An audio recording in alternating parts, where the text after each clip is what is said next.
Okay.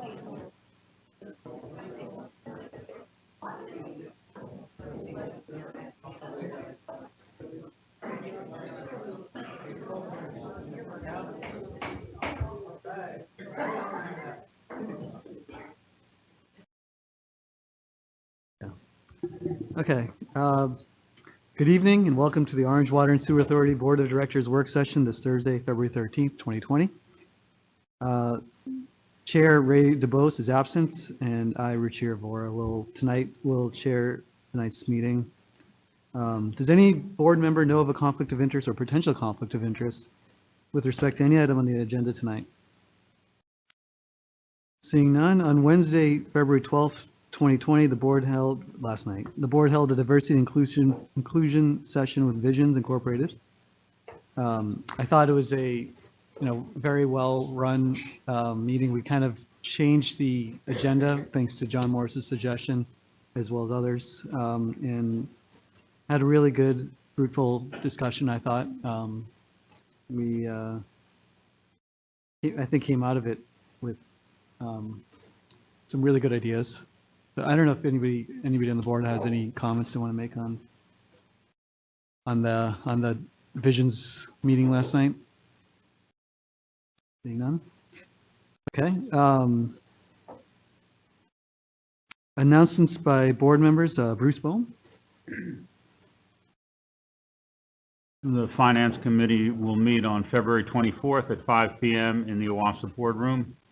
The purpose of the meeting is to give the committee an opportunity to do an in-depth analysis of staff's first draft of the fiscal year 2021 operating expense budget. The staff will present drafts of the fiscal year 2021 operating expense and capital improvements budget at the board's March 12th work session. Thank you. Jody Amers. Thank you. With Ed Kerwin, I'll attend the March 6, 2020 Chatham Orange Joint Planning Task Force meeting at a place yet to be determined. The agenda for this meeting includes the following topics: update on development along the 15501 corridor between Pittsboro and Interstate 40 in Durham, the affordable housing strategies and programs, and regional transit plan. And I think Bob Morgan may have an announcement as well. Yes, I'd like to give an update on the selection process. I've had conversations with Slavin and Associates. Because we delayed or pushed back the application deadline to February 19th, we'll no longer be ready to discuss the first cuts in the applications that was scheduled for February 27th. So we'll need to push that either to the first or second week in March. And I would suggest that we put it either the 11th or 12th or 13th if calendars permit that, because that one of the steps between now and then is the candidates have to fill out rather lengthy questionnaire in response to questions that are sent to them, and that this would, by going into the second week, that would give them 10 days to 2 weeks time to do that, and I think that would be essential to do that. So do we need to send out a doodle poll, or can we decide tonight?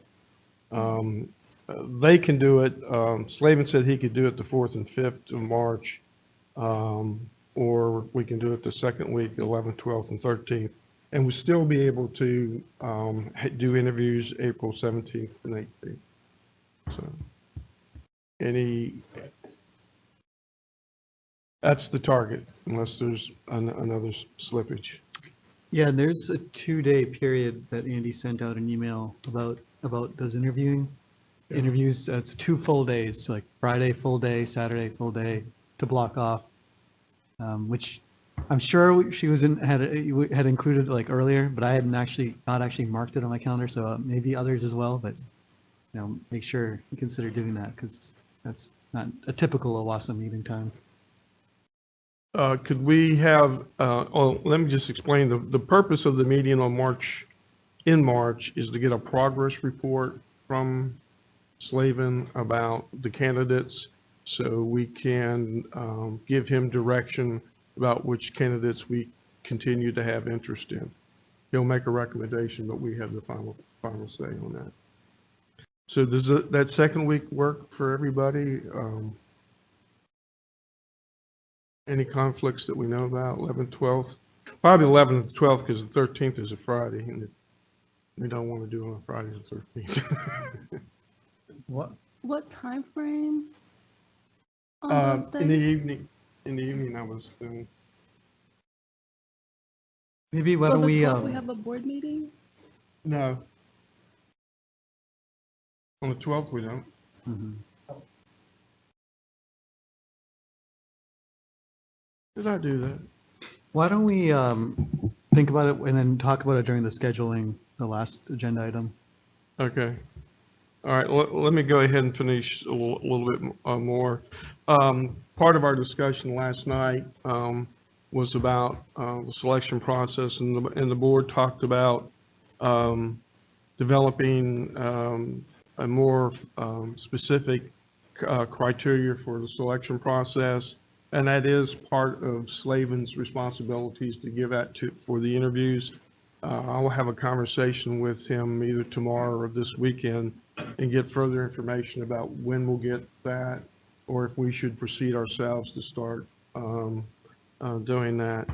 And the other thing is that he'll be sending out questions to this first round of candidates. And as I understand it, the board wanted to review those, so I also have to get him to send those to you. But we'll have to be a quick turnaround time because we don't want to delay getting the questions out to the candidates. So hopefully by the first of next week, we can do that and get feedback from you all. We'll talk about the date next week. I'm sorry about, I forgot the March 12th was the board meeting night. Yeah, I think it'll be easier when we look at this on the agenda item, when we have all the calendar. It might be easier to sort it out. Okay, Um, thank you. But thank you, Bob. Okay, any other announcements by board members? Go ahead, Bianca. I have a question. So regarding the April 17th and 18th, is that set in stone? Right now it is, yeah. I mean, if the board has a need or a desire to change that, we can change that. But that's the target, I guess the way to say it's the target date at this point in time. And we wanted to get it on your calendars so you could keep it open. Mine is closed. You're just closed. Sorry, yeah. Okay. We'll have to probably do a doodle poll on that then. Yeah, I think that's a good idea. I know for me, April might be dodgy, but those 2 days work, but we'll, Okay. we'll just do a doodle poll and try to get maximize attendance. It's definitely very critical meeting, and, you know, we definitely want to get as many board members to attend as possible. Okay, any other announcements by board members? Announcements by staff? Bob, just first, Bob is on his way but running late, so I'm filling in for a little while. But I did want to say on his behalf and on behalf of OWASA that Shirley Marshall died recently. You may have seen her obituary. She was one of the founding members of the OWASA board. She also served on the Orange County Board of Commissioners and was really engaged in the community in a lot of ways for many years. So just wanted to note that. She was a really interesting, good person. Lots of life in her. Thank you. Additional comments, suggestions, or information items from board members? Okay. The board will now move on to the consent agenda. Two action items on the consent agenda. Position reclassification for the biosolids recycling technician, as well as minutes of the January 23rd, 2020 meeting of the Board of Directors. Any public comments on the consent agenda? Are there any questions, comments, or is there an item a board member would like to pull from the consent agenda? May I have a motion and a second to approve the consent agenda? So moved. Second. No, we have a motion by Yinka and a second by Bob. All those in favor, please say aye. Aye. Aye. All those opposed, say nay. The ayes have it. Okay, motion passes. The board will move on to the regular agenda. So item 3 is the department manager's fiscal year 2021 budget presentations. Todd Taylor, General Manager Operations, will explain the purpose of tonight's budget discussion with the managers and introduce them. Sure. Thank you. And we're really excited to be here tonight to present this to the board. I'm calling it the budget previews. It's kind of, we wanted to get in front of you before that you actually see the budget language that we've got, or the actual budget itself.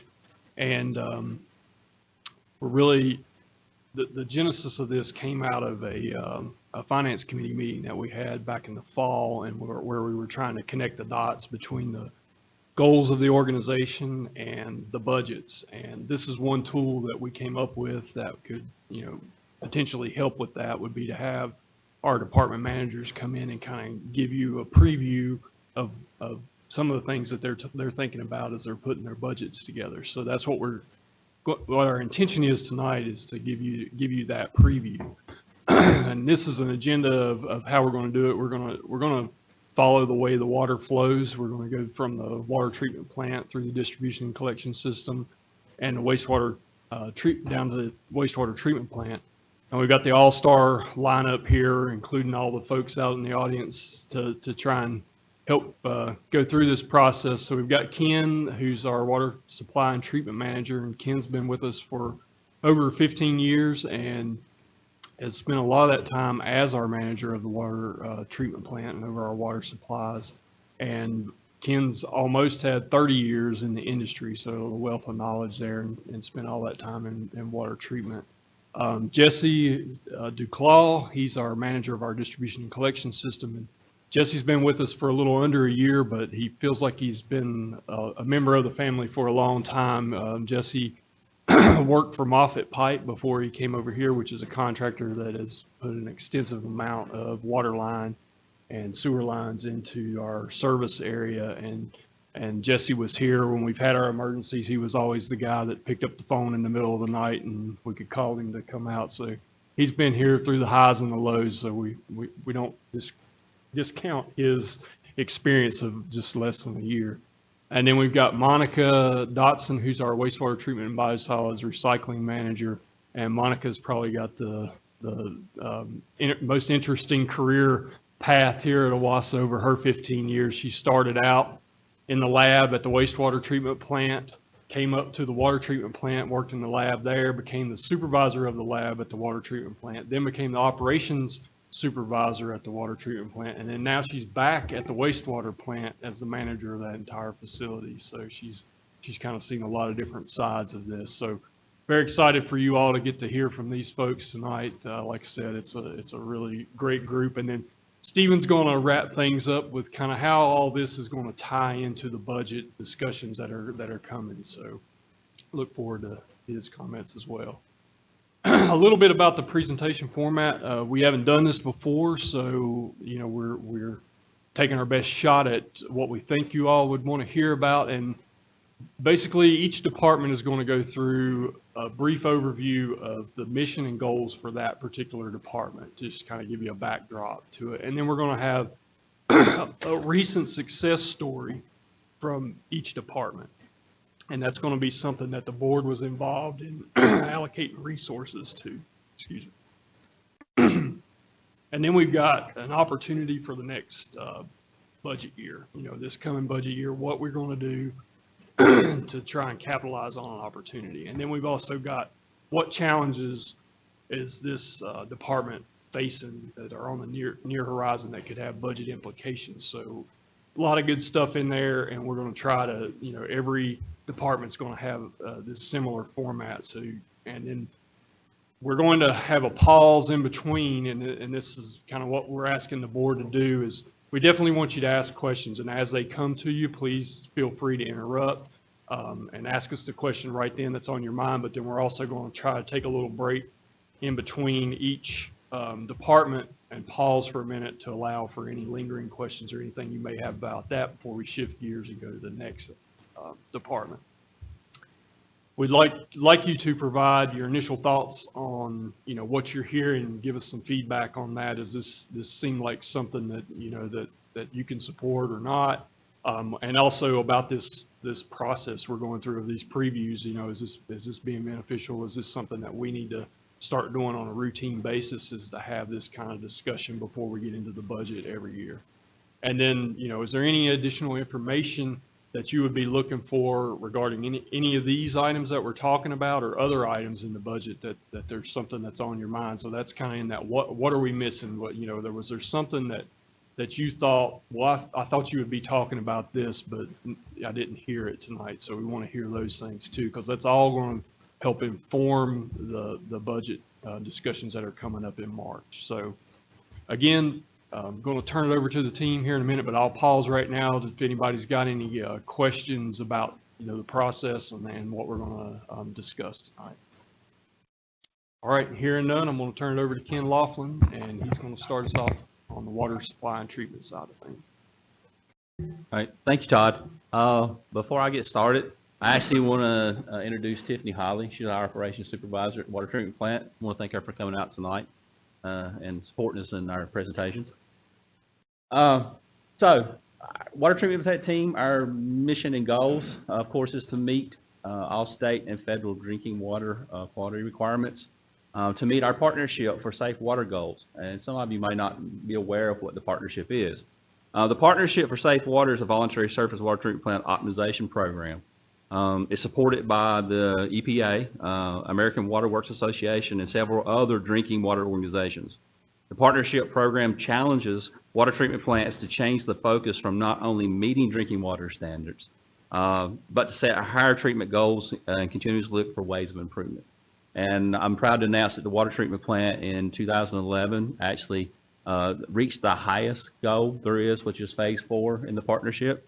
We were 9th in the nation to actually get that award. We were first in the state of North Carolina, and we're still first in the state of North Carolina. Nobody else has actually gotten that since then.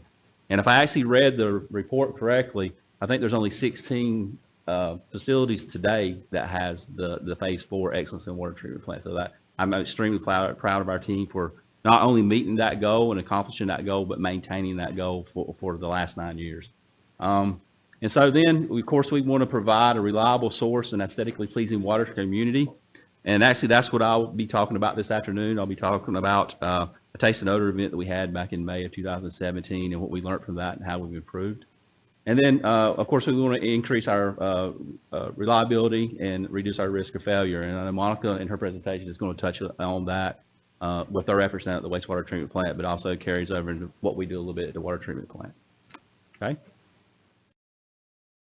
So, going to talk about a taste and odor event. You may recognize this graph. It's actually a graph that's on the monthly KPI, except it looks a little bit different. This one actually breaks it down and shows the inquiries by category. So if you look there in 2017, that orange bar is taste and odor. There's many types of taste and odor, but in this year, in this incident, it was an outbreak of calls that we got that basically were reporting the earthy, musty taste. Some reported it tastes like dirt, smelled like dirt. There's actually 257 of those calls with that exact description of it. Because of the description and the taste, and also staff noticed it here as well, we were aware that it was either MIB or Josman that would be causing this issue. So you asked what caused this. What we know is that algae counts at King Creek peaked in May. They peaked at 92,000 units per milliliter. And actually, being able to look back, that was actually the highest amount there was for that whole year, 2017. What we think happened next was environmental factors stressed the algae to produce a higher normal amount of MIB and geosmin. But what we don't know exactly was the amount or level of MIB and geosmin that was being produced, because we weren't sampling for it. We weren't looking for it at that point. So, of course, our first steps were to adjust the treatment process, take care of the taste and odor issue, and get it out of the water leaving the water treatment plant. However, once these tastes and odors get out into the distribution system, they're extremely hard to get rid of because they'll mix with the water that's already there.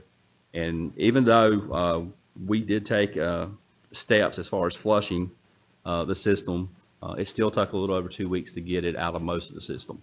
Even after the 2-week period, there were still some areas like dead-end lines where there's low flow, low water turnover. We still got reports of some of that, and we had to go out and flush those areas as well. So I want you to keep that in mind as we talk about that, and I'll show you why as we go through the presentation. But when it happened, and after we were adjusting treatment, we also contacted the city of Cary because we knew that the town of Cary actually has a GCMS, which is a gas chromatograph mass spectrometer, and they use that for, I tried my best. They use that for sampling the MIB and geosmin, and they've been doing that for a while. So we reached out for them, and they were actually happy to help us. We grabbed samples and we actually took it to them, and they ran that analysis for us. We tested our raw water supplies, and we tested our finished water supplies, and it showed levels of the MIB and geosmin as we thought it was, but they were a lot higher than what we thought they were. The results we actually got from Cary showed that about 50 parts per trillion of MIB was actually in the finished drinking water, and actually over 100 parts per trillion was in the raw water from King Creek, is what we were seeing. So after those initial steps and getting the taste and odor, of course, out of the system, and what we learned from Cary, we began collecting samples, and we actually sent it to our contract lab for analysis for MIB and geosmin, and we were doing that weekly. But the issue with that is we discovered is using the contract lab, you would get the results back in about 3 days later. And of course, you can imagine getting the results 3 days. You've treated almost, using our average production per day at 7 NGD, you've treated almost another 21 million gallons out in the system that holds 8 million gallons. So you've almost turned it over 3 times before you actually get the test results back. So that's not, any type of information that we could use to adjust treatment in a timely manner to adjust for any compounds that we may be seeing in the raw water or finished water at that time. So we determined, and during that event also, we noticed that you could, these taste and odor compounds could actually come on drastically, almost in a day's time or overnight. They weren't gradual at that point. They actually happened fairly quickly.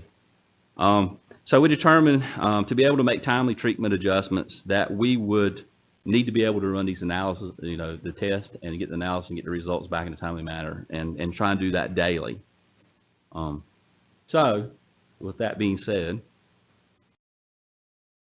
it still ain't working. Well, we're trying to fix that now. Yeah, go ahead. Question. Obviously, understand in 2017, but what are the types of taste and odor complaints are we getting in the sort of the normal years? That's a really good question. So, like you said, you notice there's other type. Those aren't all, of course, the MIB geosmin, earthy, musty, tasty complaints. Really, the common ones are chemically taste. The number one is always like a chlorine taste in the water. Number one description, and in March is really when we get the highest amount of any taste and odor. Is when we do that switch over to 3-chlorine, and it always this description of it smells like a pool, swimming pool. And so if you ever go into a pool that's inside, that's what the number one description is. It smells like a pool. There are other of course taste and odor. Some of the odors are actually odors they are coming from their own sink drain, believe it or not. When people they let their P-trap dry out, the odors actually come back up. They don't realize that. Those seem to be a lot of the taste and odors we get. Those are the most of the common ones we get. No, taste and odor, it has no adverse health effects. So even though the water smells bad, tastes bad, it can still be perfectly healthy for people to consume. Okay. There we go. Now we got one working. So the GCMS, as we talked about, was requested in the FY19 budget, along with additional laboratory analyst positions to support the additional workload. It was approved by the board. So we purchased the GCMS. This is it in the photo, and that is actually Blake Morgan that you see in the picture as well. He was hired in May of 2019, and Blake actually came to OWASA with GCMS experience. So he was able to quickly begin running weekly MIB and geosmin samples for us and start getting results back. And then I don't want to go into too much detail, but if you notice there, he's putting a vial into a sampling rack. And what it is there are stirrers that are put in the samples, and they have to stir for at least 2 hours. And then the compounds actually attach to those stir bars, and then those stir bars are placed in little bitty vials, and the vials are loaded in the sample rack, and then that robotic arm will actually pick it up and bring it over and put it in the GCMS. It's actually kind of a boring process to watch because it takes hours to run these. So again, this is why when we used the contract lab, we would overnight the samples to them, and it would take they'd get it the next day. It would take all day for them to run the samples, and then the next day we would get the results back. So most of the time it was Wednesday by the time we were getting results back. Doing this, Blake usually comes in the morning, and first thing he'll do is he'll grab samples and run them, and then we are typically getting results sometime after lunch. So anywhere from 4 to 6 hours later, we're getting results. So most of the time, we see the results from his samples. We make adjustments, and then the next day we see if those adjustments were adequate or not. So this is just to show you. I actually picked the worst period and the worst compound that we were seeing recently, and it's geosmin, and this is at Cane Creek in the raw water. And so this is the analysis that we got, and you see here that we peaked out at over 50 parts per trillion in the raw water at times. As you remember, when we had the taste and odor event, that MIB was actually present in the finished water at over 50 parts per trillion. So here again, we're able to monitor daily what the raw water is coming in with, and we do it not just for Cane Creek, but we do it for University Lake. Finished water is all monitored every day. And then here, this is the finished water. So again, just comparing it, since geosmin has been the worst that we've been seeing here recently in the water. But here I've added actually the black line there, as you see it, is the instrument detection level. So at 2 parts per trillion, that's where the instrument will detect it. And below that's below detection level, of course. And then the red line is at 5 parts per trillion, and that's actually where customers are sensitive to it. Now, not all customers will be sensitive to that, but people who are very sensitive, they start noticing it then. And so you can see here that we do have detects in the finished water, but our goal is, even though it's detected, is still to keep it below that red line of sensitivity for people going out. Is what we do. And so that has, that communication between the lab and our operations staff. Like I said, each day we get these results so we can adjust our treatment properly and take care of the issues before they get out. So.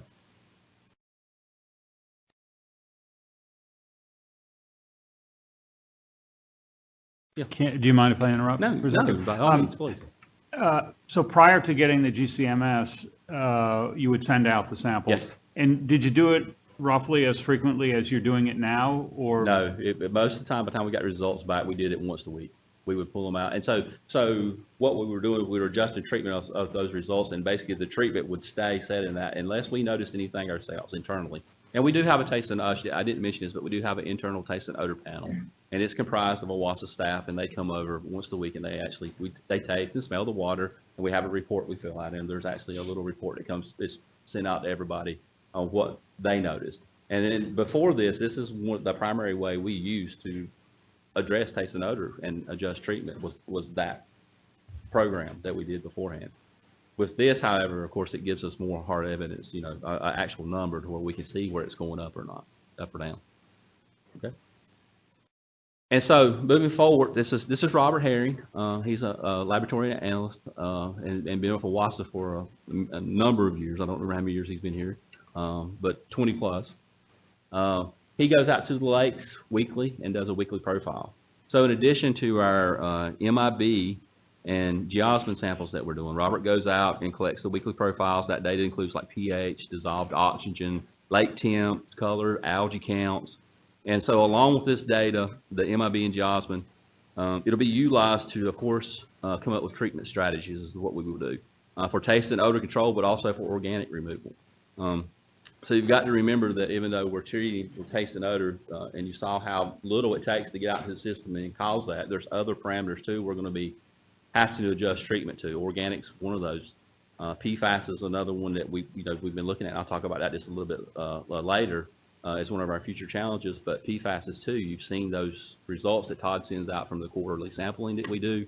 You see what's in the Cane Creek raw water numbers, and then you see what's in the finished water numbers. Where we're taking, of course, we're removing those, and that's due to our carbon dosage, basically. And so our plan, of course, is to continue collecting data. I think we can do it by doing that, collecting the data and monitoring it. Like I said, we haven't quite been doing it for a year yet, but I think we can do a better job as we move forward preventing taste and odor events while we're optimizing raw water sources. So the raw water that we bring in for treatability, and then maintain our finished drinking water quality at a cost-effective manner. So as we optimize the treatment, I want to make sure that it's understood that even though you're optimizing, that doesn't necessarily equal cost savings. That could equal cost additions. Because optimized to us is not there for, just for cost savings, I would say, but we want to make sure we have confidence in that we're feeding the proper amount when it's needed. And whether that's, we don't want to overfeed, we don't want to underfeed. So. Questions? Okay. And so some of our future challenges, you may be aware there's a proposed lead and copper rule. Actual comment period ended yesterday for that. And based on our past lead and copper results, and we've been doing it since the rule became effective in 1991, collecting lead and copper testing, we don't anticipate any issues with complying with the new rule. However, the largest impact from the new rule could be the documentation required to demonstrate that there's no lead service lines in our existing distribution area. Now, OWASA did have take the lead in 1990s to go out and try and identify and remove as much lead as they could from the system, lead lines or lead goosenecks. But because we don't know what the rule could bring, it could have an impact on us in the future if we have to do additional investigation. That's going to be, of course, an impact on teams' time to go out and what that cost associated to that work may be.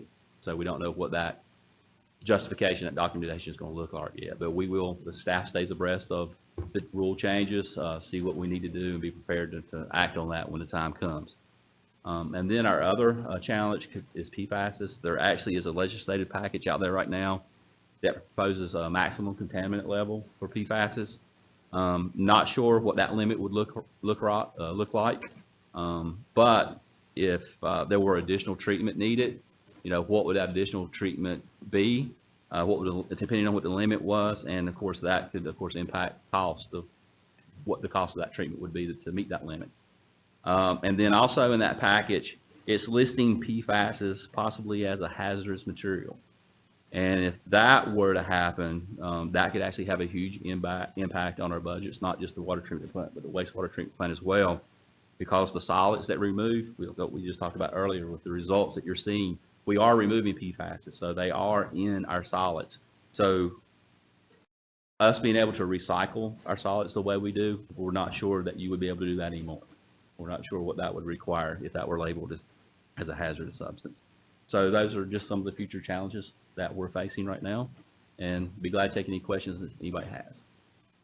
On the back to the taste and odor, I can't remember in the agenda. Are you proposing any improvements in taste and odor programs? No. The big cost was for the GCMS and the additional staff to run those, and so like I said, we've seen really good results so far, and it's really going to be interesting in just tracking this data going forward. We haven't seen those numbers this high as we saw when the event happened. But again, staying ahead of it, you saw how, after it was noticed very quickly, going out to the system, Treatment changes were a little bit behind, but it took a couple days to actually get it corrected, leaving the water treatment plant, and then it took weeks to get it out of the system. So, but no, there's nothing proposed in the budget to, it's Thanks. just basically chemical amounts that'll be added. Okay. All right, so I will turn it over. Yeah, go ahead. Sorry, I'm sorry. another quick question. Does any, I guess for all three of us, all three of the managers, from the risk and reliability study as well as the wastewater study, I know that was geared towards capital projects, but are there any operational changes, as procedure changes, SCADA, interface changes, things like that, that also could affect budget? I know one step we've taken, and I know Monica's taken it too at the wastewater treatment plant, and we talked about it a little bit in our initial finance committee meeting, was going through and for us anyway, is going through and look at critical spares. And so we've taken on that task. We're currently still working through that. And some were identified that we didn't have, that we should have as far as critical spares. And so that is in the budget, but it hasn't been a negative impact on our budget. It hasn't caused major increases. It was actually very minor, but like I said, that we are stepping through that. I mean, so that's one thing. I'm not aware of anything else that. Most of those expenses are in the capital Yeah. improvement side of it, and then also in capital equipment. I know there's some physical security type items that you're going to see in there that we're proposing, Oh, number that of would go under cameras. capital? Okay, Yeah. okay.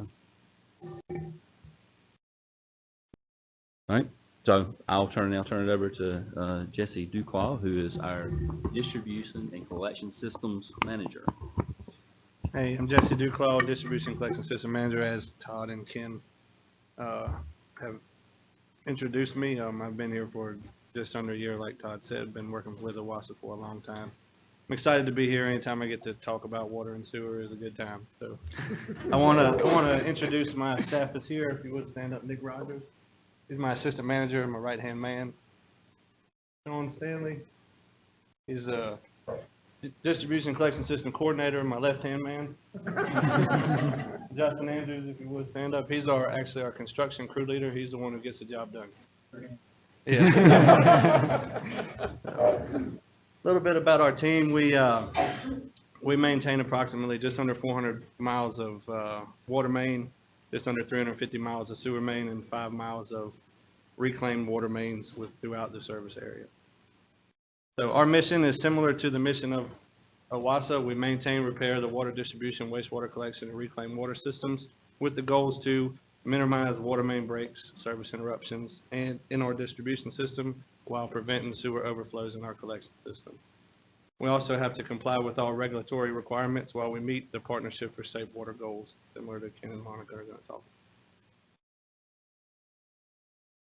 So here we have our key performance indicators. These are something I'm sure you're familiar with. It's kind of like our report card. I want to turn your attention to the middle top water main break section. Currently our goal is 8.7 breaks per 100 miles.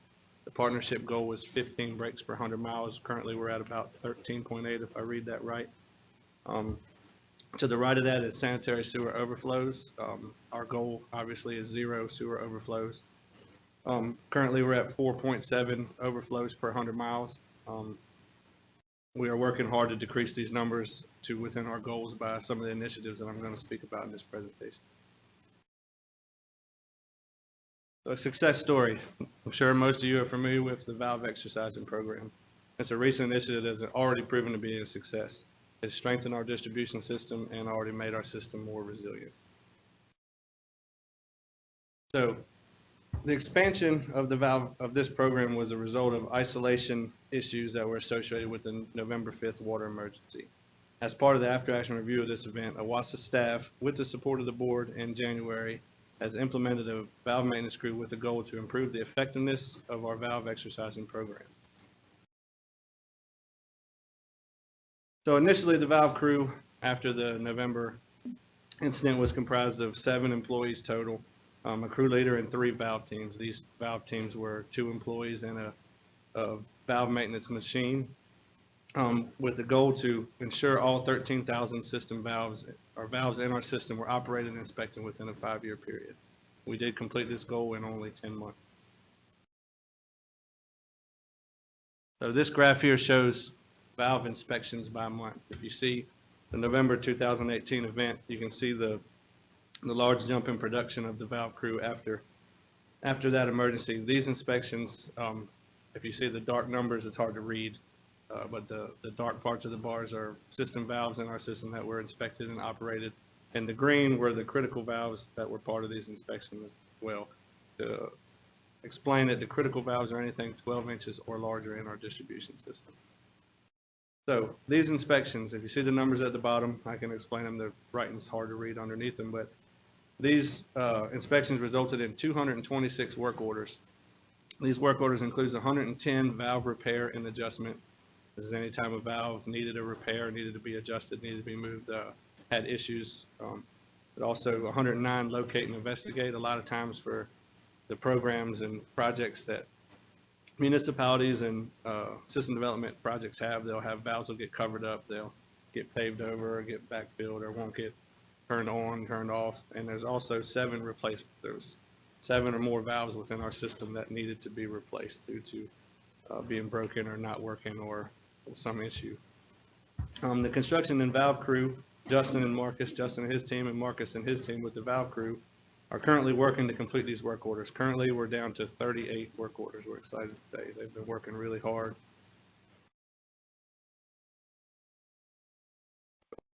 All right, some of the successful results. The initiative has already proved to be successful, like I said earlier, for the following reasons. We now have a proactive assessment and record of valve details and condition. Some of the details that we have, information we gathered were the valve size, the number of turns that a valve has, one way or the other will give you a description of what size. So there was valves in there that we assumed were 2, they were 8 or 6 or whatever had been replaced and updated our system. We got more valve information about whether it was a gate valve, a wheel valve, what type of valve it was. We gained condition, whether the valve worked, whether it wasn't, the valve status, whether it was open and closed. Sometimes, unfortunately, people turn valves and turn them off for some reason or another, and they never get turned back on.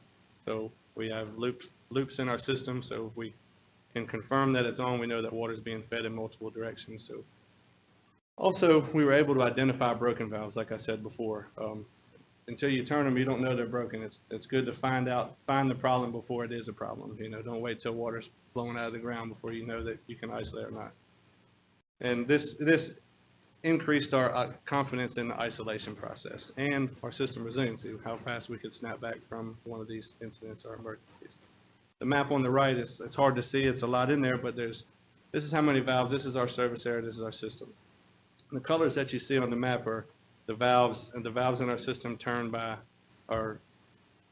color for the year that they were turned. So the 2016 valves were blue all the way up to 2020, which are red valves. Any questions? Just stop. Did I understand you to say that we completed testing all the valves in 10 months? Yeah, well, all of our valves were, a portion of our valves were installed prior to this program, but our goal in this valve exercising program was to ensure that every valve in our system was completed. So we completed a large amount of that in 10 months, but there was some that was just before the break that had already been completed. But as of right now, I can say all 13,000 roughly valves in our system have been inspected.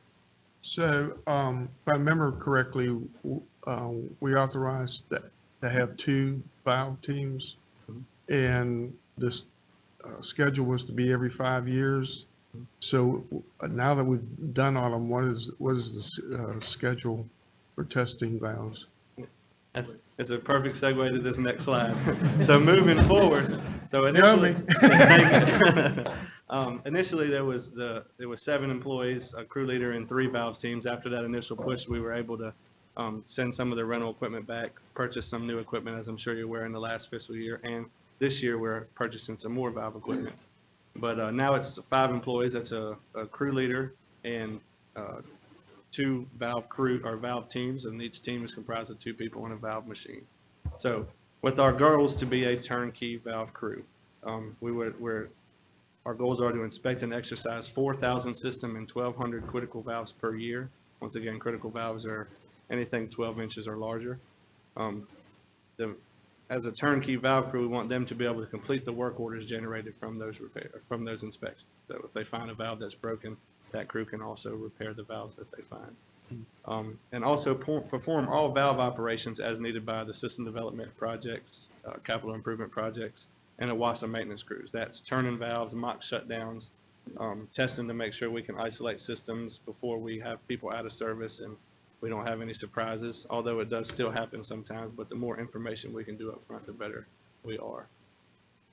That answer your question?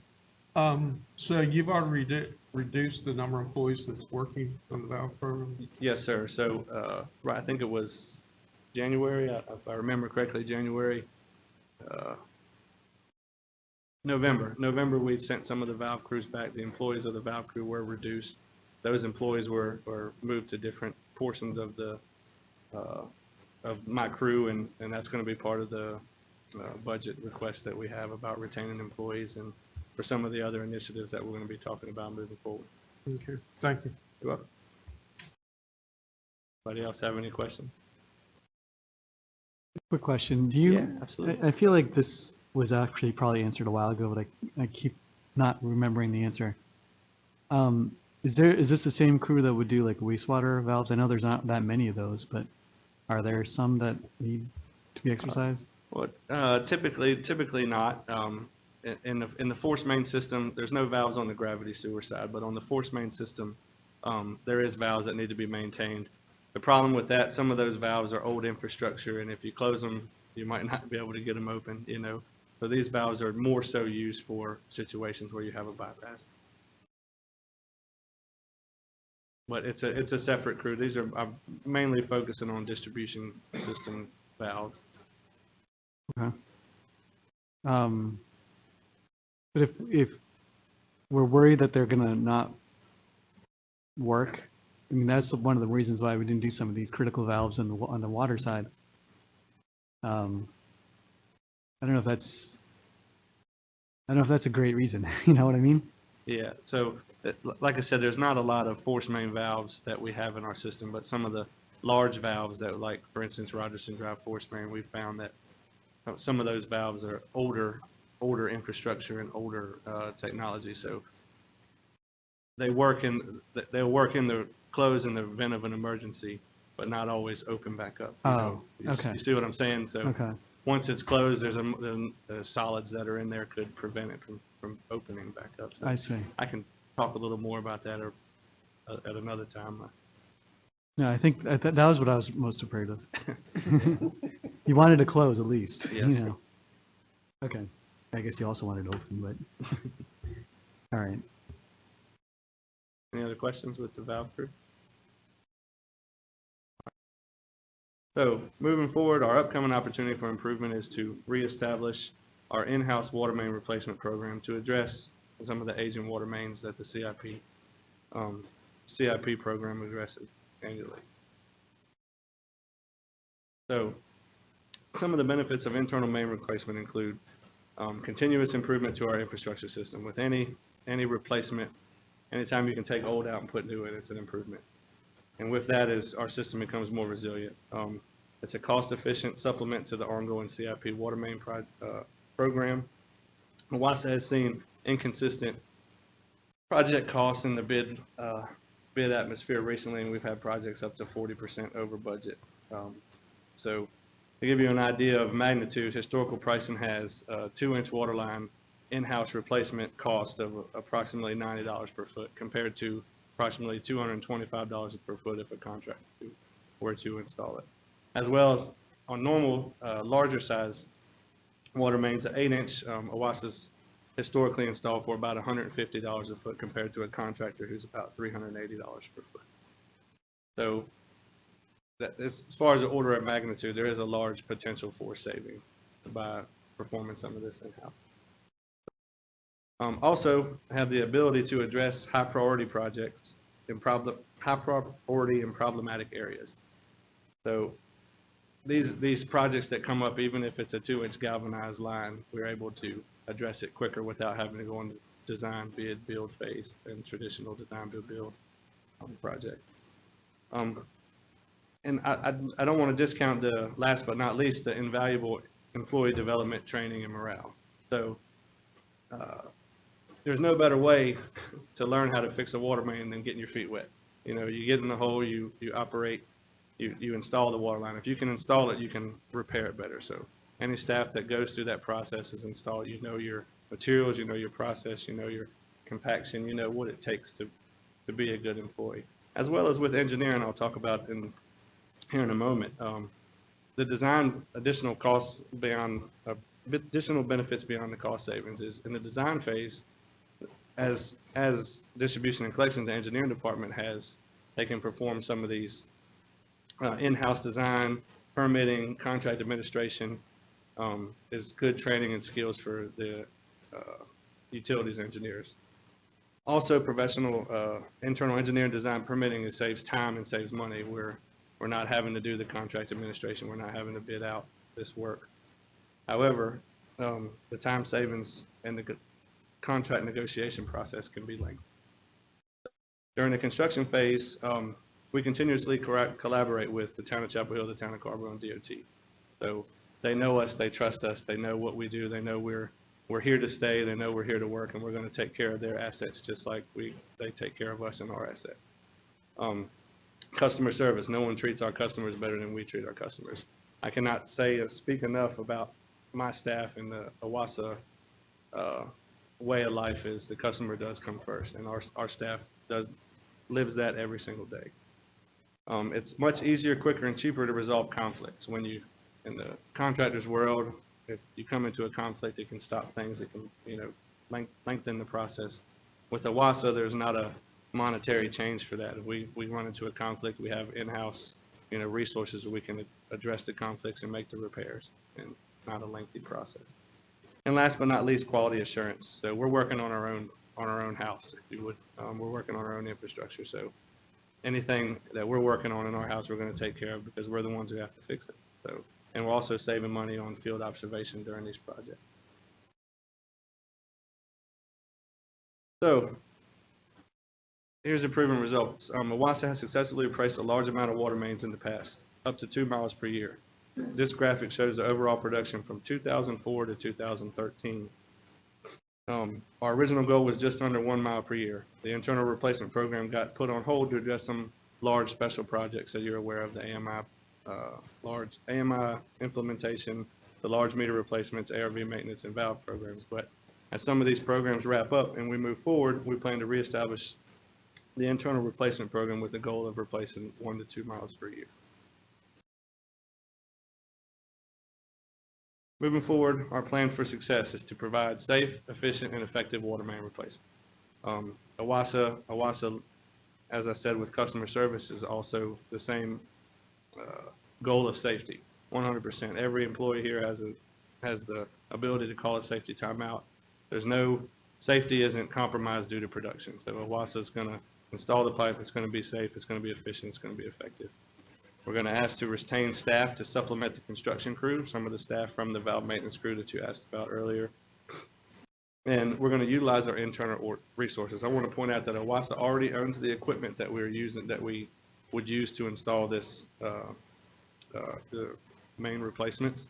We have specialized crew, we have a construction crew, we have a water service crew, we have valve crews like we talked about earlier. We have an in-house fully stocked warehouse, laboratory for sampling, for testing, engineering department for the contract administration, the permitting, the design, the moving the project forward, as well as our community relations department who make sure that everybody knows what we're doing, why we're doing, and where we're working.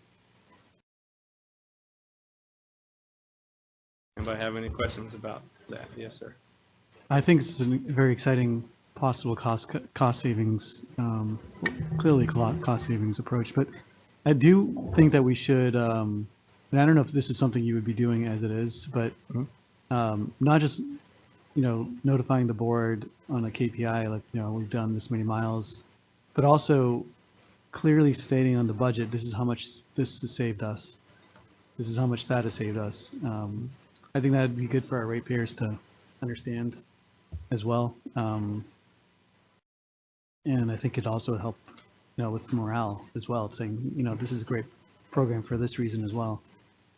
I like what you said about morale, because I know riding around with Mr. Rogers that I introduced earlier, when we drive around, he said, I installed that water line on that road. I installed that water line on that road. So there's a pride that goes along with this. And installing water line is like the fire to the fireman. This is the show. You know what I mean? This is what you're here for. This is what you want to do. So I'm excited about the reestablishing this initiative, and we have been successful in the past. To answer your comment about keeping the board up to date, one of the first projects we have is one of the recent projects with the 2-inch galvanized program that just bid. So we'll be able to track our costs to what the bid costs were and be able to compare them. Yeah, that's great. Yes, sir. So how do we decide how many or how much of the various projects we have get done by the internal employees and how much we have contractors do? What's the sort of decision process that we go through on that? I like to call Vishnu. Into the board. Phone a friend?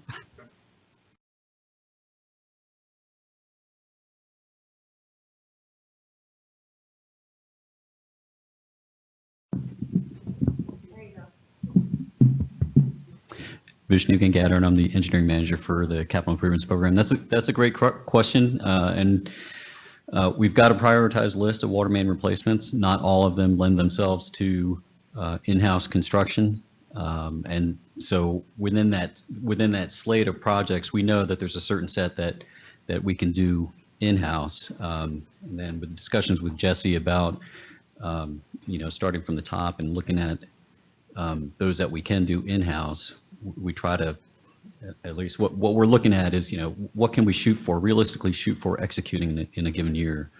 So it's really based on the production that we can do in-house, and right now we've set a target that we're shooting for FY 21 and beyond. But really, it's a matter of knowing how fast we can move and making sure that we can keep that construction crew rolling along, because there are just so many benefits to doing that.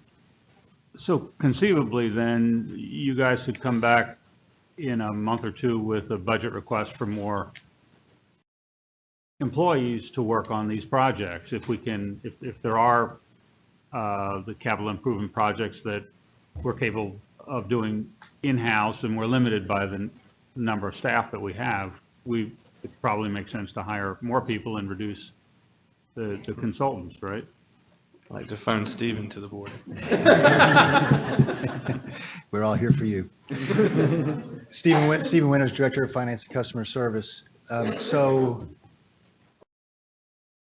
I got laughing at what you said and I forgot momentarily. Hiring more people internally. Sorry, thank you. Yeah. So the valve crew, we had 2 people on the valve crew that we talked about earlier that we just reassigned somewhere else. Those 2 were holdovers from some of the people that we anticipated transitioning out to for the AMI.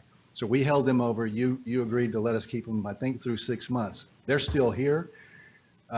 We haven't come back to you and asked you to keep them because we had so many vacancies that budget-wise, we're not a problem. But it's those 2 positions that we're wanting to hold over. One will go to the construction crew, and Jesse hadn't gotten to where the second one is going to go, so I'll let him finish up on that. But justification for all this will be part of the budget process as we go forward.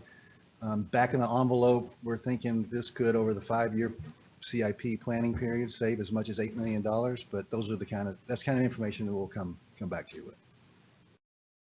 I'd also like to mention, as I mentioned earlier in my slide, that some of the construction crew has some large projects that are just wrapping up. So the AMI implementation, they were a big part of that. They've been working, around the clock on the valve replacements that came from the valve replacement crew, or the valve exercising program, as well as some of the large meter replacements in the past and ARV inspections. And they're still going to have a little bit of those tasks, within, but as they're wrapping up, we're able to refocus some of that, supplement them with the staff members that were to be phased out, and hopefully have a successful initiative. And will this require, retraining and new written procedures and safety protocols and so forth. This is a huge endeavor, really, and comes to that sort of risk. So like I said before, since the beginning, I guess, of OWASA, I know it's my understanding that we have had successful construction crews. And the work that we do, repairing water mains, fixing valves, large meters replacements, et cetera, all the work we do in the distribution system is training for the construction crew, just like the construction crew is training for all the other work. So a lot of this, we can always benefit from continuous training, especially when it's in regards to safety. However, a lot of the work that's done here, the crew that we have here, has installed a lot of this water line in the past. And Justin especially, and Nick as well, the assistant manager, have installed miles and miles of this piping in our system. Anybody else? And I am excited. I know Justin's excited, but I'm excited as well about this initiative because it's a potential to increase the resiliency of our system and focus on, the employee development inside of our department as well as the organization as a whole. Now let's talk about our challenges to mitigate. I don't know if any of you are familiar with the utility locating process, but it can be interesting. So the process. OWASA is a member of the North Carolina 8111 one-call system. Contractors are required to notify utility owners 3 working days prior to construction. That's whether they're excavating, they're drilling, they're working. Anytime a machine is working near an overhead, underground, any type of utility, they have to call and notify us that prior to construction. It's our responsibility to locate where our utilities are with spray paint. I know you drove around and see the orange lines, the yellow lines for gas, the blue lines for water, the green lines for sewer all over the roads. And that's just telling contractors who are potentially going to work in the area what utilities we have. In this 3 days from when they called in to when they can start digging, we have to locate any raw water, water lines, gravity sewer, sewer force main, or reclaimed water infrastructure that we have in the area. In addition, we have to provide staffing. They have to request and we have to provide staffing for all critical main conflicts must be spotted prior to construction. So anytime that they're drilling, digging, or working around one of our critical mains, which is any raw water, any sewer force main, or large mains greater than 12 inches, we have to be there. They have to inspect it before they work, and they have to open it up, and we have to watch them cross it while they work. So this is protection for our infrastructure. So the problem is utility locates have increased drastically with the increase of both traditional and trenchless construction in our area. However, our goals have remained the same. We still have goals to protect our infrastructure, to prevent sanitary sewer overflows, and to minimize water main breaks and service interruptions to our customers. It isn't only us. There's other utilities as well that are having the same issues. Communications, fiber, gas, transmission, gas service, public service gas, electric, are all struggling to keep up. But here's the number. The proof is in the numbers. These are the locates that we've had per year for since 2014, the last 5 years. We were running an average of 9,000 to 10,000 locates before. And if you see the AT&T globe, they came in at about 2015 and started doing some fiber communication trenchless installation. Our locate numbers went up 4,000. Google Fiber came in 2016, and we're going to hit the ground running. Our locates jumped up about 5,000 locates per year. Fortunately, with the assistance of the town of Chapel Hill, we were able to slow the production of fiber contractors in 2007 to a more maintainable level. However, you see on the right, 2019, last year, we had almost 6,000 more locate requests in there. So currently we have 1 locator and a team that helps out when they can for the water service crew, but it's a tough process. Are we having many problems with the Google folks? Yes, sir. Yes, sir. The town of Chapel Hill has been critical in managing and the town of Carborough has been critical in managing the Google Fiber guys there. I'll talk about them here in just a second specifically, but they have large goals and a lot of people. And like I said before, they came in 2016 and the town of Chapel Hill said, stop. If you can't work at a manageable rate, you can't work. So they were able to come back, submit plans, do a lot of notification, and figure out what was a manageable level for us. However, it's starting to come back again because they do want to finish the project. So a little bit more about trenchless installation. More tickets, longer installation. So instead of digging up a trench for 500 feet, they're able to, within, let's say, one day, trench 1,000 feet with a drill. So I know you've seen the drilling rigs all over. The picture on the right is actually a water main in Chapel Hill. That was, you look under the cloud of water, there is a drill sitting under there where our line is located. Our line was located, and the driller didn't have control of where his drill was. So he knew where it was, but still hit it. That's one of the problems we come into. It is quicker and less disruptive method to the neighborhood until they hit something, which then issues associated with this method, like I said before, was limited control, limited real estate. There's so many utilities in the area where they want to install.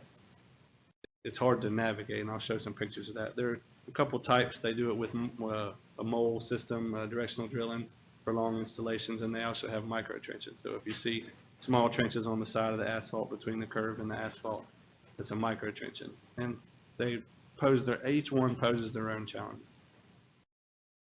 So if you look at these pictures here, the one on the left is West Rosemary Street utility complex. This is just an idea of the amount of utilities that are in West Rosemary Street. The sewer line had to go underneath all of those, but there's just limited real estate.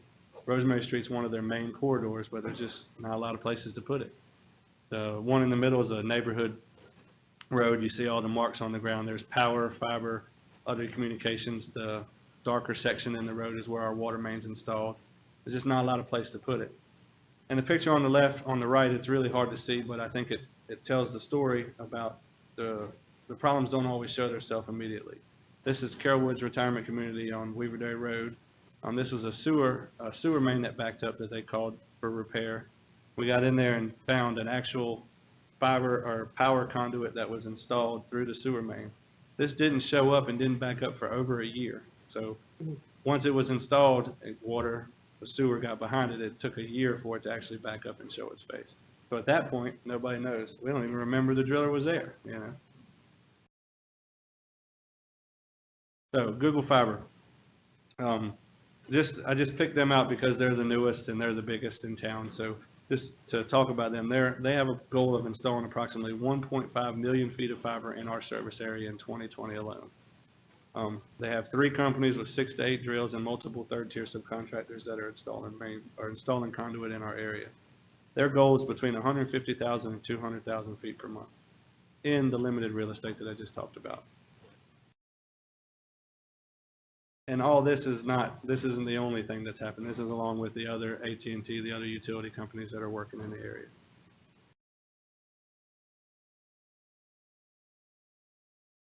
All right, last, our plan for success. We're going to request in a budget to add a full-time locator to supplement the response. We're going to require these, we have been and going to continue to require and push for these pre-construction meetings with utility owners to review the procedures. As well as require locating and inspection on all critical mains like we talked about earlier, and continue to collaborate with the governing agencies. They're the boss in this situation. We can tell them when they can dig around our utilities and where they can dig around our utilities. However, DOT, Chapel Hill, Carborough, they own the roads. They're the ones who are managing the system. So continue collaborating with them and work closely to monitor the production and the planning and inspect their work. Any questions? All right, thank you very much, and I'm going to pass it to Monica Dotson.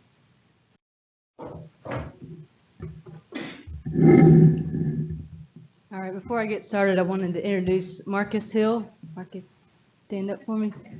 So Marcus is our new maintenance supervisor at the wastewater treatment plant. He's been with us. It's hard to believe. In May, it'll be a year that he's been with us. He comes to us with 20 years of experience with the United States Navy, so he's been a great addition to our team. Will Lawson, I hope to introduce you to tonight. He's our operations supervisor at the wastewater treatment plant.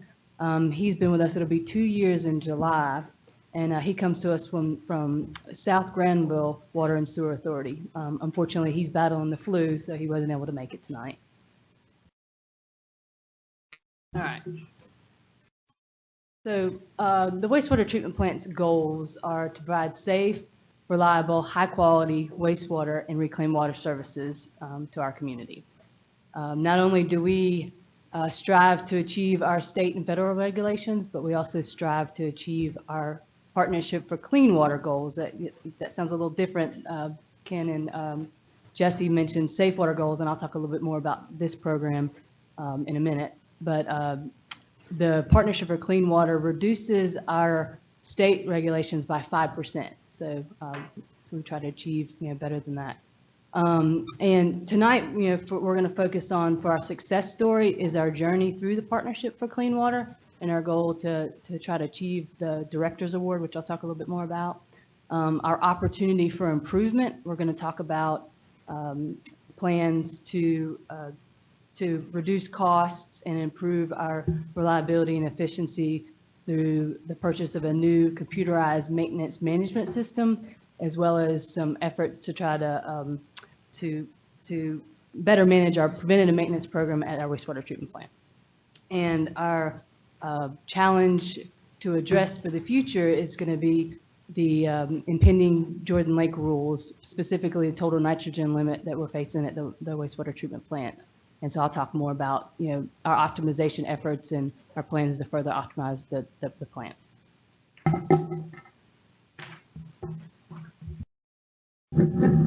Sorry. So the Partnership for Clean Water. Ken talked about what the partnership programs are, so I'm not going to repeat that. But I did want to talk a little bit more about the process that we go through within these programs. So the first step within the program is phase 1, and that's where you commit to the program. So you commit to those optimization efforts. Phase 2 of the program is we submit our baseline data. So the partnership gets to look at how currently is our plants performing. And then phase 3 is we go through this really comprehensive self-assessment process. And within this process, we're trying to identify, where our strengths are, but where our weaknesses are, and we identify performance limiting factors that keep us from achieving optimization. And so after you've gone through this process, you develop an action item list, pull that into a report, and this is our plan to achieve optimization. And when we complete this report, it's submitted, and then it goes to a panel of experts within the partnership program that decide whether you've met the expectation of this self-assessment process. And if so, you get that Director's Award. The final stage of this is the phase 4. So that's the excellence in treatment. And that's the award that Ken talked about that our water treatment plant has achieved. And that's awarded to facilities who meet some goals that are within that phase 4 program, but also you've met those action items that came out of your self-assessment. And they do have a step in between phase 3 and phase 4, and they call that the President's Award. And that's the award that Jesse and the distribution and collections team has achieved. And so they've met phase 3, but they're also working towards phase 4, which is under further development right now with the partnership program, but they're rewarding that team for their efforts to go above phase 3 and work towards that phase 4. So I've had the privilege of being a part of both the water treatment plant and the distribution systems partnership programs, and I've seen the benefits that come out of these programs. Not only are we improving our water quality, we're improving the reliability of our systems. Our operations are more efficient, which can reduce operational costs, and I've truly seen where these programs help develop and nurture that culture of continuous improvement and excellence. So we were pretty excited when in 2016, the partnership program developed one for the wastewater treatment plants, and they called that the Partnership for Clean Water instead of the Partnership for Safe Water. And so in 2016, we made that commitment, phase 1, and in 2017, we submitted our baseline data. And so for the last year, we've gone through that pretty comprehensive self-assessment process. I want to take this time to recognize Mary Tiger. I think I saw Mary Tiger in the room. So Mary Tiger has been instrumental in leading us through this process. She's been our motivator, she's been our supporter, and she's done a lot of the heavy lifting as far as pulling the report together and compiling all the data. So if it wasn't for her, I don't know where we'd be at in this process. And this is just a timeline of what we've been through the last year. So now we're in that phase, February update, the performance assessment. So we've gone through, we had 85 action items that came out of our self-assessment process. And so now we've got those prioritized, we're pulling those into a report, and our hopes are to be able to submit this report to the partnership in May. And, from there, hopefully they'll award us with that director's award. But so I didn't want to go through all 85 of our action items, but I did want to kind of pick some, maybe 4 key ones. That first one is installation of additional real-time monitoring. So we have, some real-time monitoring within our process now, but going through this process, we realize there's an opportunity to install some additional real-time monitoring. And these monitors are key in that optimization piece because it gives us real-time data on how our processes are performing, so then we can start making adjustments real-time. The second one on there is tracking and trending data. So we collect a lot of data at the wastewater treatment plant. It comes from these online monitors. We have flow data. We have data that's coming out of our laboratories. And so going through this process, we realize there's a lot of value in tracking and trending this data against different parameters. And so we found a lot of opportunities for that. The third thing on there is development of a performance communication plan. So we had a lot of opportunities to track and trend data, but we want to make sure that we communicate this to our staff in a way that's meaningful so that they can take this data and these trackings and the trends and make operational adjustments. So we decided that we really need to kind of develop a communication plan so that we can make it meaningful. Another important piece of that is when you're instituting change within your organizations or within the treatment plant process, you want to communicate the progress of those changes regularly so that your staff can see the positive impacts that it's having, and then that pushes that change forward. So they start to see that this is having benefit, and you get that buy-in and that support. So that's all that'll go into that communication plan. And then the final thing we have on there is our operational recovery plan.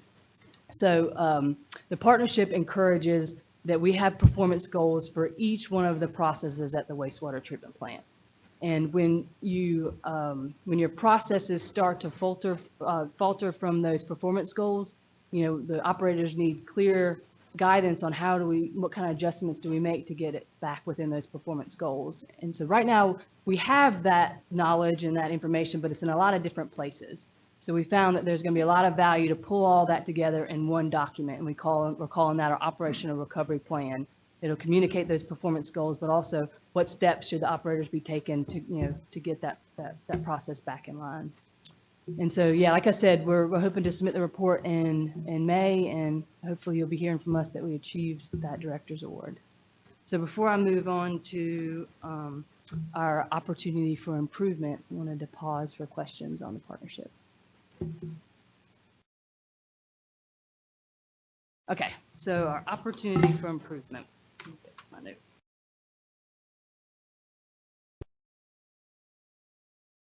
So our organization maintains a lot of assets, and this is just a list of the assets that we maintain.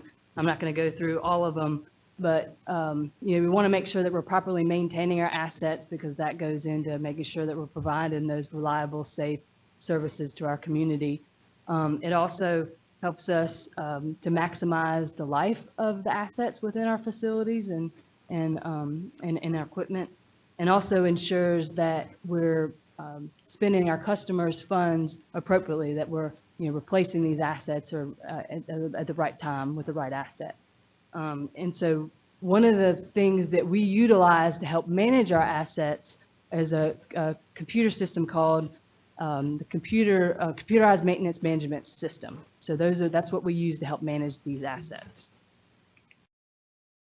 And these computerized maintenance systems, they store details on the asset. So where is the asset located? What is the asset? When was it installed? What's the manufacturer? Just, all those key things that go along with that piece of information.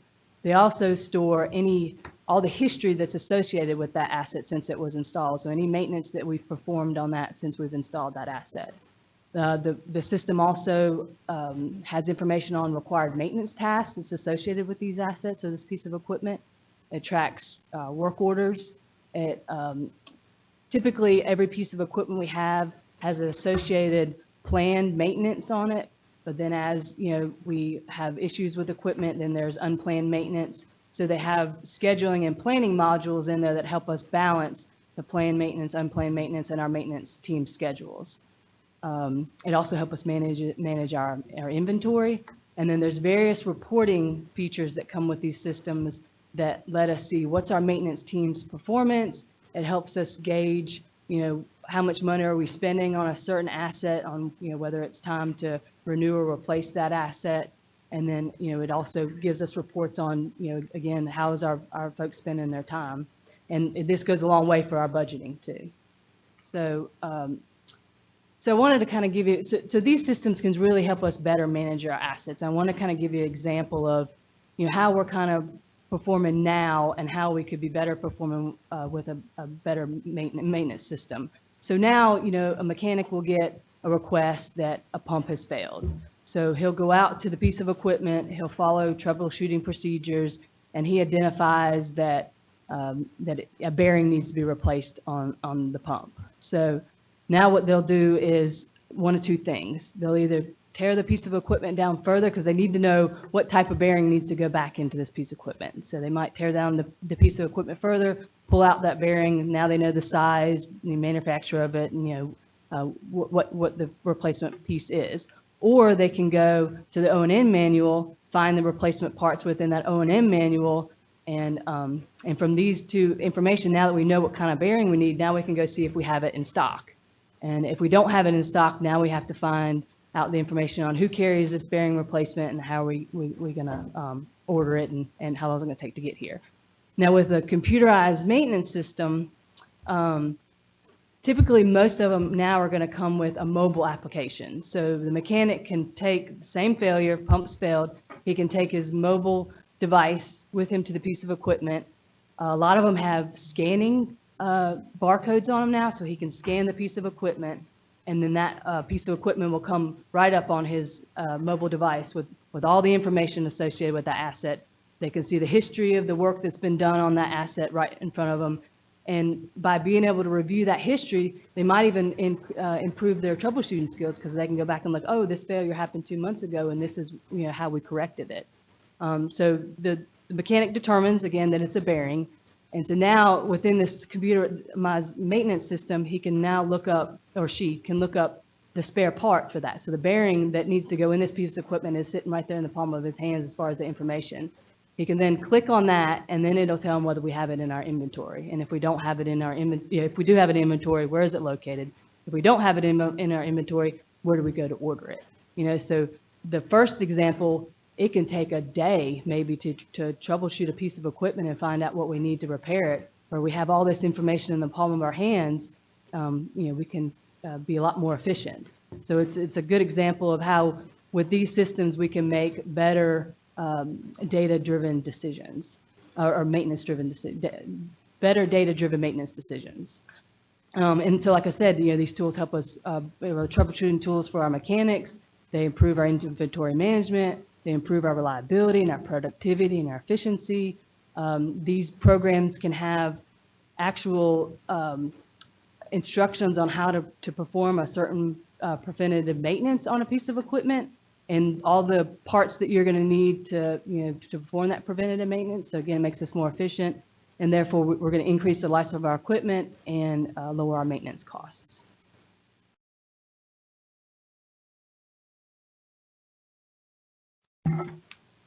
So currently, we have 2 CMMS systems that we use to manage our assets.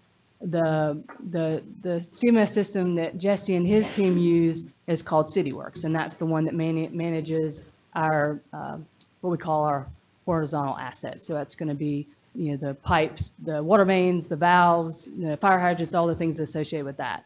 And so for our facilities, our computer maintenance program is called MP2. Currently, CityWorks is meeting Jesse and his team's need, but from the plant standpoint and the facility standpoint, MP2 is over 20 years old. It's outdated, it's unsupported, so we're not able to get the benefits that I talked about earlier out of our current system. But what we want to do is kind of take a step back, and we want to look at a system that could potentially meet both of our needs. So we want to look at our asset management and a computer system that holistically. It still could be that we have two different systems, but one of the things we're going to be looking at is, a system that better fits our needs. So before I go on to our maintenance, wastewater maintenance improvements, I did want to just pause with this because this was a lot of information and see if y'all had any questions about the CMS systems and our path forward on that. Yeah. Go ahead. What comes to mind for me is the threat of cybersecurity, and with additional reliance on this computerized system, it has great benefits, but I wonder if we have an associated increase in budget for cybersecurity. That's a good question, Todd. Not that I'm aware of that it requires anything additional. Like I said, we're running CityWorks and MP2 now, and they don't have any additional requirements above what we currently do. And our SCADA system is the system that most comes to mind for someone that would want to do harm to try and hack into that system. But it can definitely be something that when we're evaluating these systems, we can look and see, are they cloud-based? Are they local? How will they protect our information? So definitely a good question and something we'll be looking at, but I don't know that there's a lot of additional cost to doing that because these systems are used pretty universally in the water utilities. You have a question? Would you have one new system that would deal with both the plants? Potentially, that's what we're going to look at. There might be something that meets both of our needs, but it still could be that because of the nature of the assets that we still have two separate systems. But we will be looking at if there's one system that will meet all of our needs. What does? Oh, I'm sorry. Yes, it would be the same between the two plants. So the current system is just for the pipes underground? The current system for CityWorks is just for the pipes under the ground. The system that we use for our wastewater plant and our water treatment plant and to do our vehicles and equipment is the MP2 system. So it's a separate system. That's the one that's out of date? That's the one out of date and unsupported. It's very impressive the way you describe what a more updated version could do. So very interesting. Thank you. Thank you. Okay, so on to our maintenance team improvements. So this is our wastewater maintenance team. We're responsible for over 7,000 pieces of equipment, and this equipment is housed in our wastewater treatment plant, as well as the 21 pump stations out in our system that we're required to maintain. And our current team consists of 4 mechanics and 1 supervisor. And so our maintenance team does a variety of different tasks.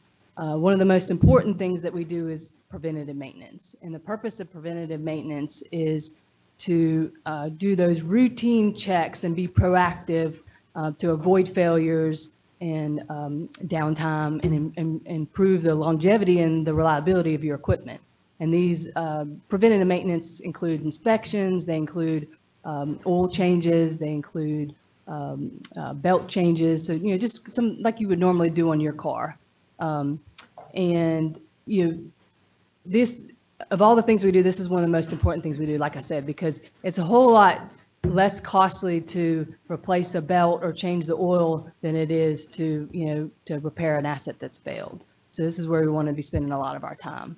And pictured here is 3 of probably some of the biggest preventative maintenance projects we had this past year. First picture to the left is 2 of our mechanics.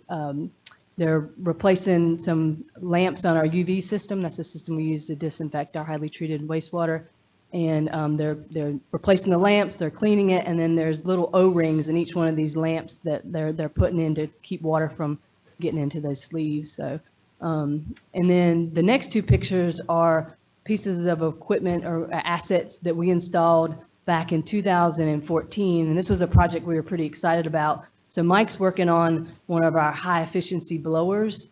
And then on the picture farthest to the right is our new aeration diffuser and mixing system. And so this project that we completed in 2014 led to, because of the efficiency, it led to $265,000 of savings a year in electrical costs. And so now that that service has been in 5 years, it's time to do some pretty extensive maintenance on that equipment. So Mike's completely tore down this blower here. He's cleaning, he's inspected it, and we have 2 that we're doing this year and 2 that we're doing next year because we have 4 blowers.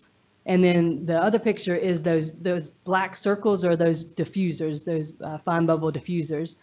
We have almost 12,000 of those in the aeration basins, and so this is just one of those cells that we focused on this year.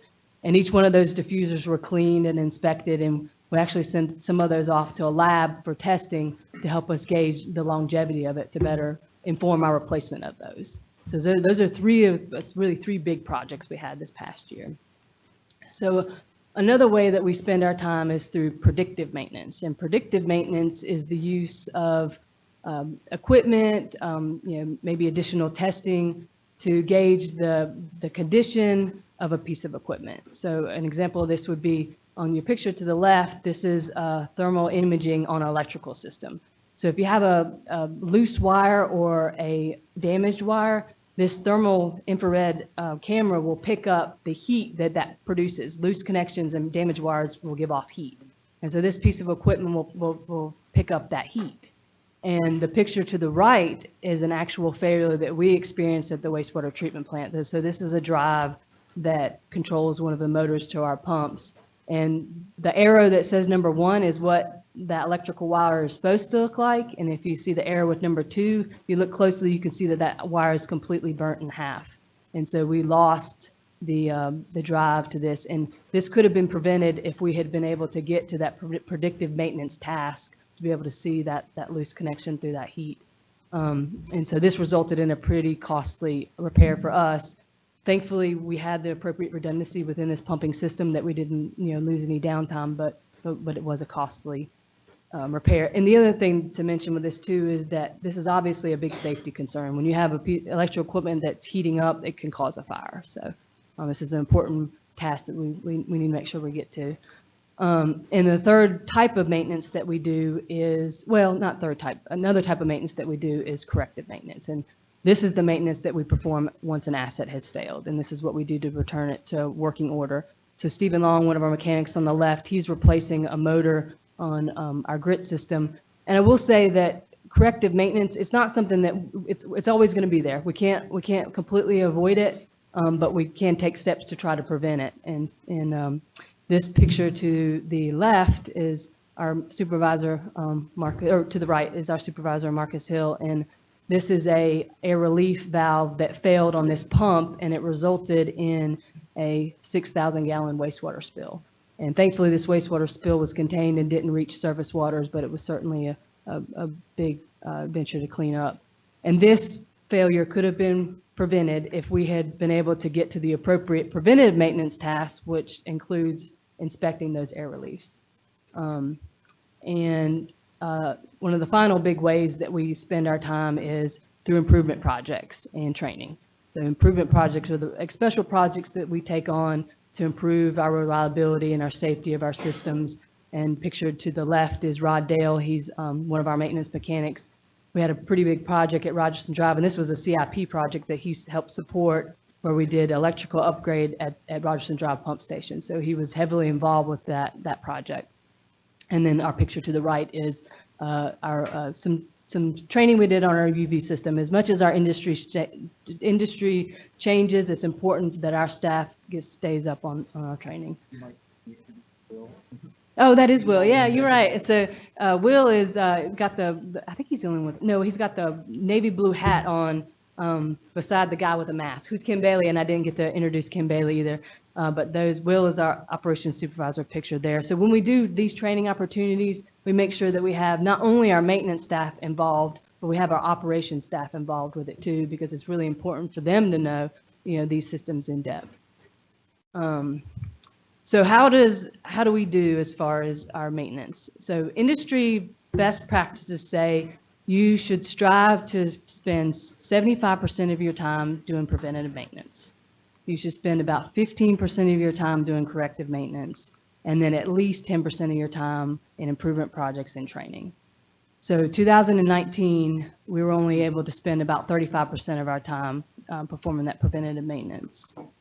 We spent 47% of our time performing corrective maintenance, and we did about 18% of our time with improvement projects and training. So as you can see, we're spending more time responding to failures, which is enabling us to be able to get to that preventative maintenance that prevents those failures. And so last year alone, we went with 4,000 hours of preventative maintenance that went uncompleted. And so potential solutions. We're going to be requesting to add a 5th maintenance mechanic within this next budget to help focus on that preventative maintenance, with the goal of being able to spend more time on preventative maintenance, and that hopefully will then begin to reduce those failures and the time we're spending on corrective maintenance. The other options that we looked at was increasing our contract assistance. We utilize contract assistance quite a bit within our team, and this is really most cost effective when you're doing it for highly specialized tasks. And what we really need is labor help. So it wouldn't be cost effective for us to contract out that labor help. Another opportunity our potential solution would be to further neglect some more preventative maintenance. This is not something we would suggest. It's risky and costly. And then another opportunity would be, some of the equipment does have high maintenance tasks associated with it. So a strategy is that you could replace that piece of equipment with high maintenance tasks with one that has lower maintenance tasks. This is something that we evaluate on a continuing basis. So when equipment starts to hit the end of its life, when we look at the replacement of that piece of equipment, we're going to be looking at one that may have less maintenance tasks associated with it. So our recommendation and what we're going to be looking to do is add that 5th mechanic. So any questions on opportunities to improve before I move on to our challenge to address? Yeah, Bruce. Can you go back a couple of slides? Yeah, that one there. So where did the goals numbers come from? This came from our CMMS system. Or the goal, I'm sorry, the goals. I'm sorry, I thought you meant the other ones. I did a lot of research on this, and I couldn't tell you exactly the place in which I got it, because one of the things I looked at is the AWWA has benchmarking guidance in there, and I couldn't find exactly what they strive to achieve, but it was various places, and it was either 75-25 or 80-20 was typically what I saw. And that's for water and wastewater utilities or industries in general, or? It was both. It was both. Yeah, it was both. Okay, cool. Any other further questions? So our challenge to address. Many of you, I'm sure, are aware of the Jordan Lake rules. The purpose of these rules were to help restore the water quality within Jordan Lake. So our wastewater treatment plant discharges our highly treated wastewater into Morgan Creek, which is a tributary of Jordan Lake. The focus on these rules were nutrient management, and it was to reduce those within wastewater discharges, to address those in stormwater runoff, as well as agricultural and fertilizer applications. And so from our standpoint, what we're facing is stricter limits on phosphorus and nitrogen limits on our discharge. And the one that particularly poses a challenge for us is our total nitrogen. So that top level there at 409,000 pounds, that's our current limit. The Jordan Lake rules are going to take us down to 134,000 pounds. And then, we talked about the Partnership for Clean Water, so that 5% reduction. So our goal was about 121,000 pounds. So this has been our performance over the last 9 years. And I'm really proud of the work that our team has done over the last year to further optimize our process. And so we were able to achieve 109,000 pounds last year. So this is comforting. But as our community continues to grow and our discharges continue to increase, this can become more challenging to meet. And so we back in 2007 we installed filters and a UV system, and those help meet the state's requirements on reclaimed water standards. The type of filters that we put in have the option of further removing nitrogen. We run them in denitrification mode. And so basically what we would do, instead of these being just normal filters, they would become biological filters. We would grow a type of biology on top of these filters. We would feed them a food source, and then they would further remove the nitrogen. As you can see from this slide, it's pretty costly. It's going to increase. We're projecting our increase in chemical costs would be $700,000 per year, not to mention the energy costs that would be associated with this. And then because of this process, it would have impacts on our reclaimed water quality.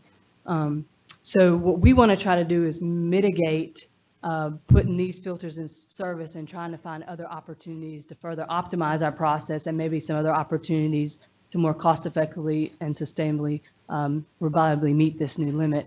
So in 2021 CIP program, we're going to be looking at our wastewater treatment plant master plan. And part of that is going to be looking at those maybe some more cost effective and sustainable solutions to meeting our total nitrogen needs. And then we're also going to continue to work to further optimize our treatment process. So I wanted to again highlight the work that our staff has done this past year, and the work that we're going to continue to do in the coming years. We've worked with consultants and continue to work with consultants to help us identify further opportunities to optimize our nitrogen removal. We're learning from our industry, going to conferences, our utility neighbors. The picture to the right is a picture of a tour that we took at the town of Hillsborough, who have really great performance as far as their nitrogen removal goes. So we learned a lot from their team. And then, like I talked about earlier, we're going to install some additional real-time monitoring to help us further optimize our process and make those real-time decisions. What questions can I answer as far as the challenges we face? I lost a little bit of your closing comments. Okay. Particularly in that that denitrification thing. This is something it's a possible direction for us to take, or it's something that you're definitely wanting us to do? Or? It's something that we installed to help better prepare us for this, because we knew this limit was coming into effect at some point. So as Will would say it's our safety blanket, or it's our ace in the hole, so it is something that we can utilize if we can't meet the limits through other optimization opportunities. What we really want to do is find the most cost-effective, beneficial way of doing this. Not to get into too much detail, when you denitrify, you create alkalinity, and that alkalinity is very beneficial in our treatment process. So when we denitrify at the end of our process, that alkalinity is wasted because we have to reduce it with sulfuric acid. But if we can denitrify up in our plant process, we can then utilize that alkalinity beneficially within our process and reduce our use of caustic, which is what we do to add alkalinity for our processes to work. So we just feel like there's a lot of opportunity for us to further optimize on the front end, but if we have to, we have this to meet that. Yeah.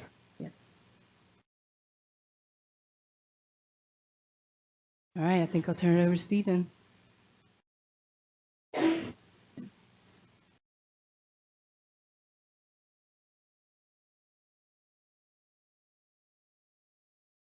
Thanks. So we were hoping that this gave you an idea of some of the challenges, and issues that the three managers of our operating departments have. I should segue just briefly. We do have other managers, and some of them are here in the room, so I didn't want to miss them, leave them out. Kelly and Vishnu. Anyway, yeah, thank you. Tyrus, yes. I shouldn't have started. I won't be able to remember it. Anyway, so, get an appreciation for some of the things that you'll see in the upcoming budget. Clearly, they didn't cover, all the dollars they spend in their operations. But there are, and so some of the things that you'll see in the budget information that we bring back to you, and we'll have, the reasons why they're in, and in the cases of spending more money, we'll have the justification for that, like the construction crew that we talked about earlier. But there's a couple of specific things one specific thing that I want to get your, I guess, approval on. Monica talked about the CMMS.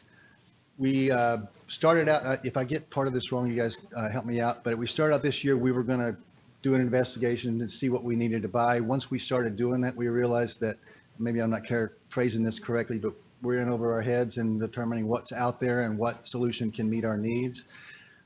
So we've been working with some consultants to help us out. I don't think we've spent any money yet, but we want to and we need to. And that's about $120,000 that we would spend in this current fiscal year, which is not currently in the budget. Our forecast, which you haven't seen yet, and we'll be updating it and showing it to you in a month or so. We should be fine with the money that we budgeted to cover that. But it wasn't in the budget that you approved before, and we were uncomfortable, spending that money without, running it by you, especially when in the fiscal 21 budget, we're going to be asking for some money for the actual system to be installed or purchased or whatever it is we determine. So, does anybody you have anything else you want to say about CMMS, Todd? No? So your thoughts about that I give you enough information? Yes, sir.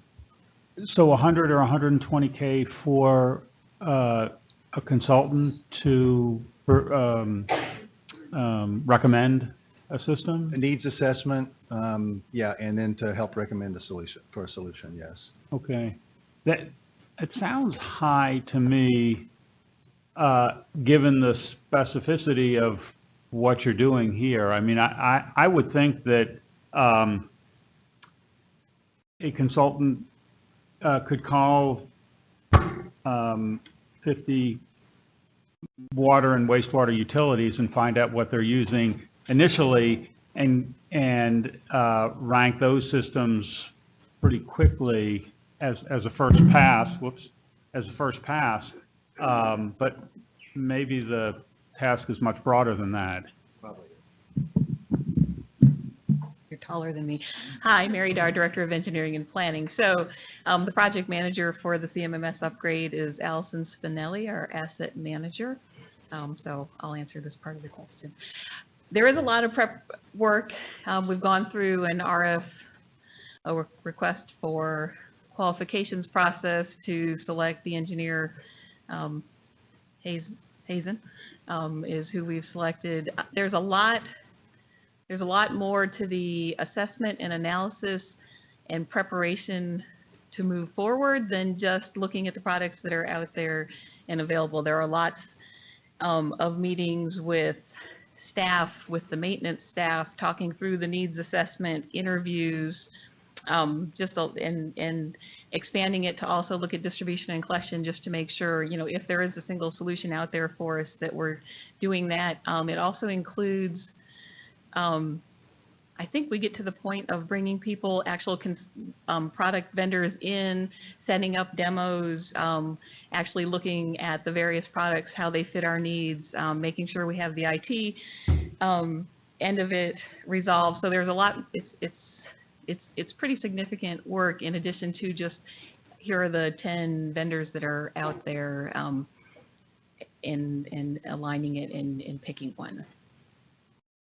And we've done the scope review with all the managers in the process, going through and talking with Hazen about, the various steps in the process as well.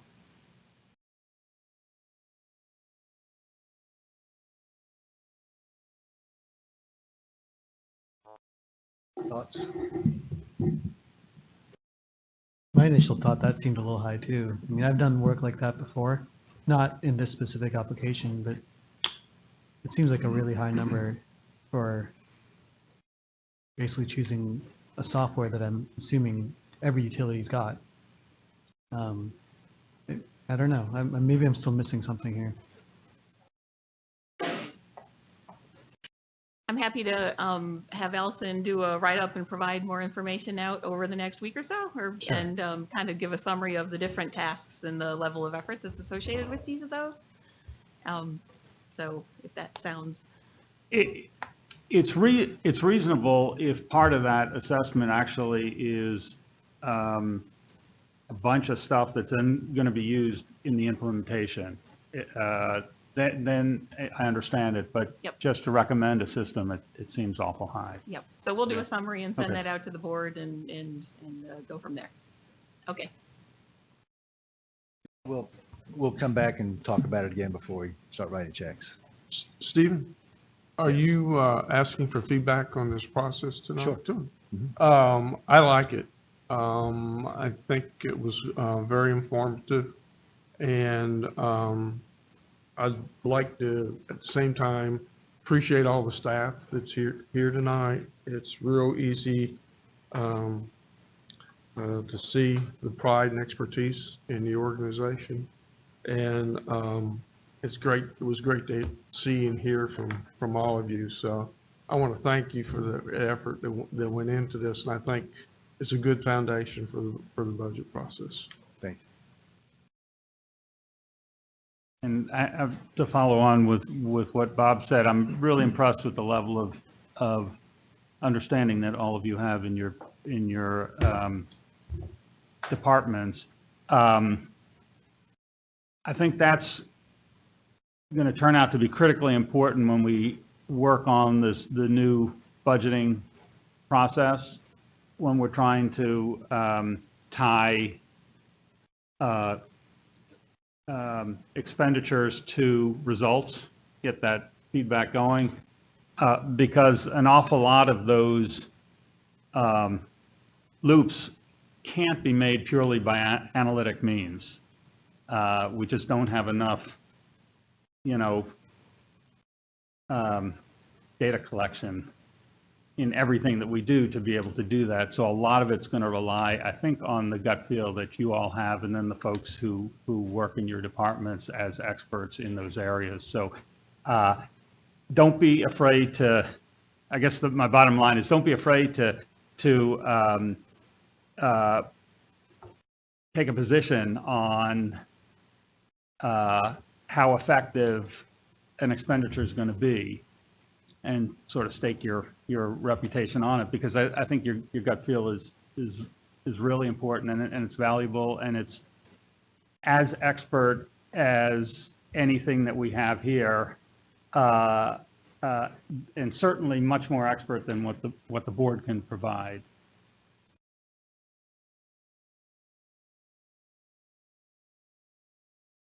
Go ahead. I think what you're doing is excellent in the direction you're headed. I'm reminded of 10, 15 years ago when GIS was coming on board. And there were a lot of contractors out there that promised a lot of things and didn't deliver. So you have to be very careful, the important decision you're making. I thought this was extremely beneficial too, and I appreciate Bruce and the Finance Committee for thinking more about the budget process and finding a way that we could get into it in a more meaningful way. I think it's very beneficial. So thanks for saving us from plunging into a sea of line items with no preparation. Sorry, go ahead, Joe. Oh, thank you. I also really enjoyed this. I love the nuts and bolts and getting down to the details of this stuff. And I'm not sure how this would fit in, but this was operational. I'd be interested to know how disaster planning fits in. If there are routes, what are your plans for additional harmful algal bloom monitoring, that sort of thing. If there are floods, what sort of wastewater treatment plant, operational planning.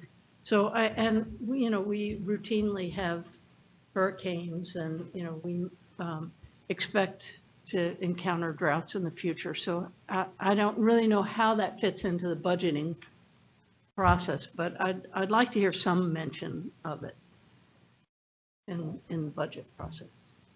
Jody, one thing that we didn't touch on is that we are working on plans to meet the, see if I can get this acronym right, the American Water Infrastructure Act of 2018 is coming up, and part of that is hazard response planning. And so we are funding part of that this year and part of it next year. So there is an element that we're looking at that, and so we can expand on that, but we're just now starting that process.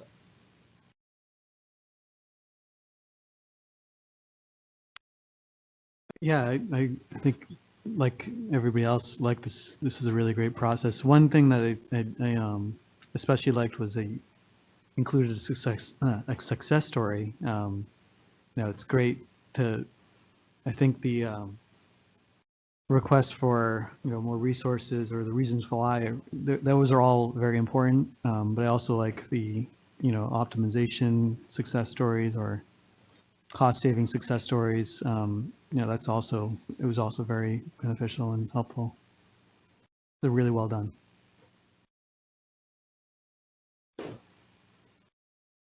I don't have anything else. Are there any members of the public who wish to comment?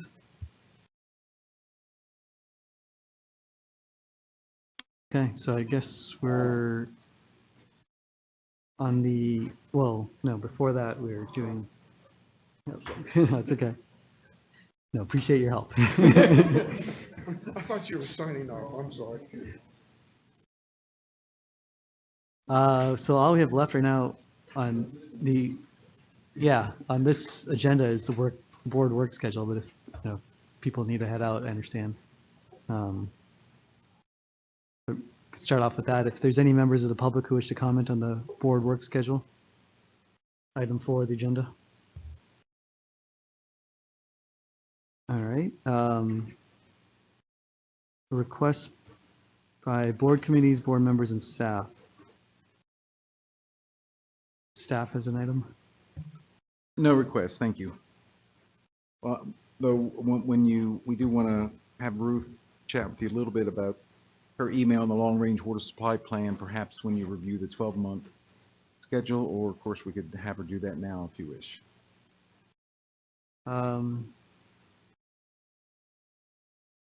So I thought we were doing the 12-month schedule right now. Okay. Well, I was first going to run through, if there were no requests, the February 27th agenda, which is on agenda page 4.2 and 4.3. Okay.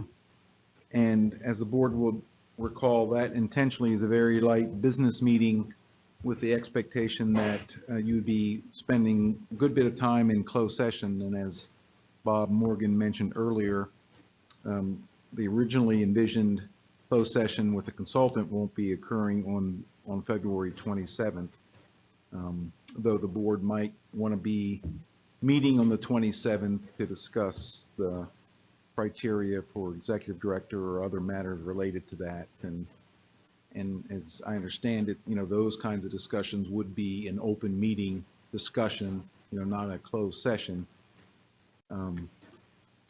And Lucia, I know you and I talked a little bit about the possibility of the March 12th agenda, which is on pages 4.4, 4.5. That's a very full agenda. So if the board does decide to have a session on February 27th to talk about director selection criteria and matters related to that, we could move. I know Tyrus and Stephanie, I know you've introduced Tyrus before, but maybe you can just quickly reintroduce. I know Tyrus would be ready to have his discussion about safety metrics on February 27th, and we would also be in a position to ask consideration to award the construction contract for a finished water pump improvement. So we have those two items. If you decide to meet on the 27th, that we would suggest for your agenda. Yeah, I think that makes sense to me. Seeing nods. Yeah, let's revise the 27th agenda and to include everything just mentioned. And you could also, if you choose, meet with Mr. Epting and have that closed session on February 27th rather than a month from then. I think Andy, it's out. Yeah, assuming. Second March meeting, maybe. We'll update you on the considerable work that's been done on the new water main replacement model. So those two items alone, I think, will be pretty time intensive, and also time sensitive as far as actions the board and staff needs to take over the next couple of months. So that's why if we can address the safety metrics at the February 27th meeting, I think that'll free up some needed time for March 12th. And also, if your discussion with Bob happened on February 27th, that too would free up some time, if that pleases the board. I think it does. Do that. Okay. And if I know you probably saw the email Ruth sent out. We don't need discussion or any direction from the board, but if there were any questions or suggestions or comments, as you know, we're suggesting to target your May work session to come back, and then we'll be bringing back not only the demand side that we didn't get to, but we'll be bringing back a more robust plan, quality controlled, with some staff observations and perhaps recommendations, and also along the lines of some of the additional information John Morris and others, requested. So, and by that first May meeting, we should have a lot of the budget work behind us, and we'll be able to focus, a couple hours at that time. But again, we don't need any discussion on it unless you wanted to adjust our thinking at this point in the process. Is that right, Ruth?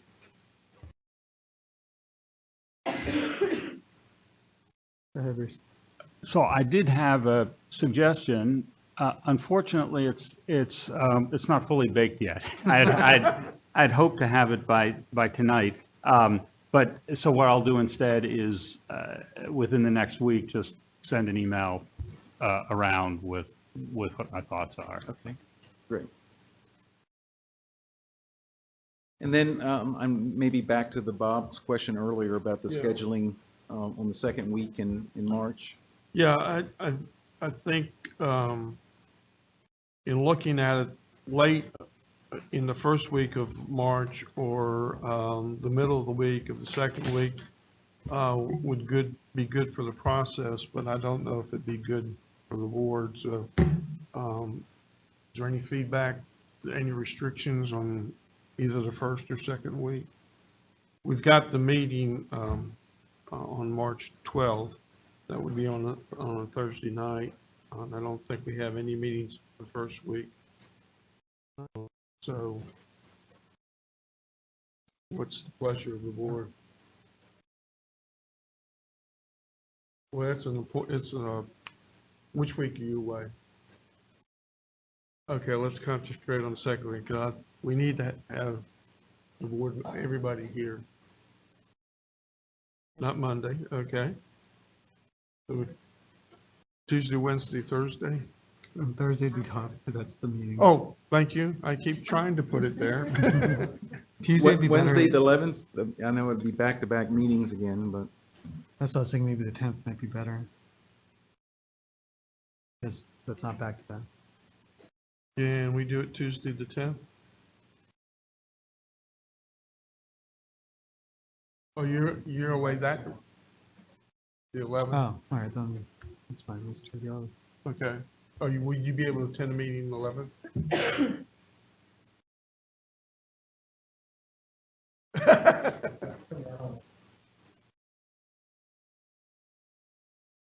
Okay, all right, 10th or 11th? Yeah, evening, be our normal time. 10th? 10th, going once, twice? Okay, got the 10th. All right, thank you very much. And Yinka, you said you had a problem with the 17th and 18th. I imagine that's with the tax situation. If you could give some guidelines to Andy, we can send out a Google doodle poll, and reset a date for that. Depending on how many finalists we have, we'll need 1 or 2 days. So we'll have to shoot for 2 for right now. Does that sound good for everybody? Okay, Andy, if you would do that. And like I said, I'll have a conversation with Slavin either tomorrow evening or the weekend and finalize some of the other questions we have, and I'll email out to you all. Thank you very much. And as far as action items, first, Wait, sorry. I'm sorry, did I miss them? I had a little note on my, for the schedule. There was an email that came out about the fluoride Orange County report. I don't know if we want to schedule something in March or April or for the. Yeah, I emailed the board that in communications with the health department, Orange County Health Department, they believe they're still on schedule that by the end of this month, they would issue their report on fluoridation.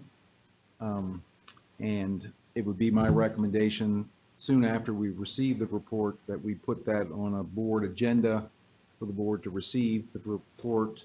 I think also would recommend that we would inform our fluoridation stakeholders of that meeting whenever you decide to have it. So if they wanted to comment, they would have that opportunity. So that isn't on the 12-month calendar yet, but that is something we will need to schedule.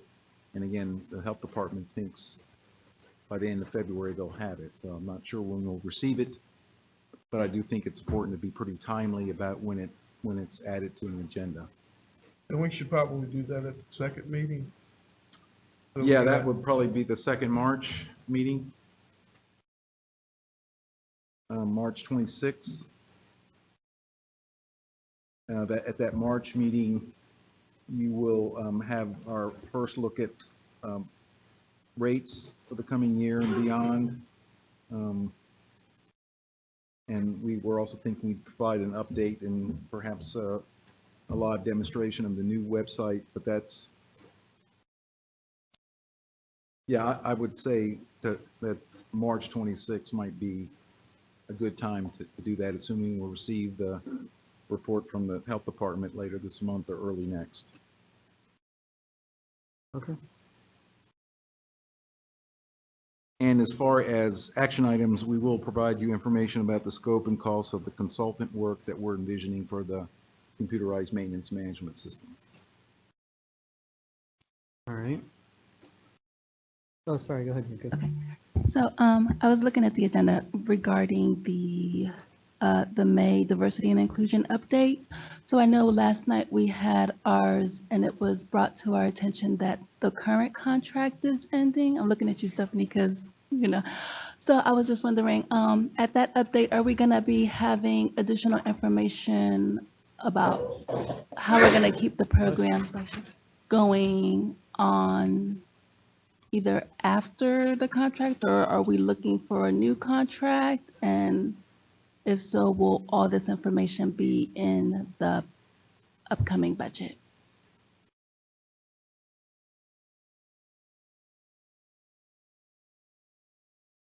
Is that on? Okay. Hi. Stephanie Glasgow, Director of Human Resources and Safety. That's a really good question. And so, yeah, we're working with Visions to become more self-sufficient and to carry on the program with minimal help from them. We'll always have a connection and a relationship with Visions because we'll have new employees coming on, we'll have new board members coming on. So we see that there will be, you know, in the next few years, there will be some continuation of those trainings. But I don't want to give anything away for the next update. but members of each of the three groups, the Diversity Resource Group, the Diversity Leadership Group, and the Diversity Recruitment Group, have been trained in some train the trainer projects, and we plan on doing some of our own training in-house with new employees, at least, not for board members, but for new employees. So, great question. Thank you. So there is money in this coming budget. I don't know if I answered that part, but it's not quite as much as what you've seen in the last 2 years. Thank you. If I may interject, I think it's real important that we continue with the board using visions. I think that would be, in my opinion, I think that would be very helpful to continue, because this is not a program we do for 2 years and then everything's fixed. That is our plan. So I appreciate you saying that. Thank you. All right. Without objection, the board will convene in a closed session to discuss a personnel matter. Thank you. All right. We'll be in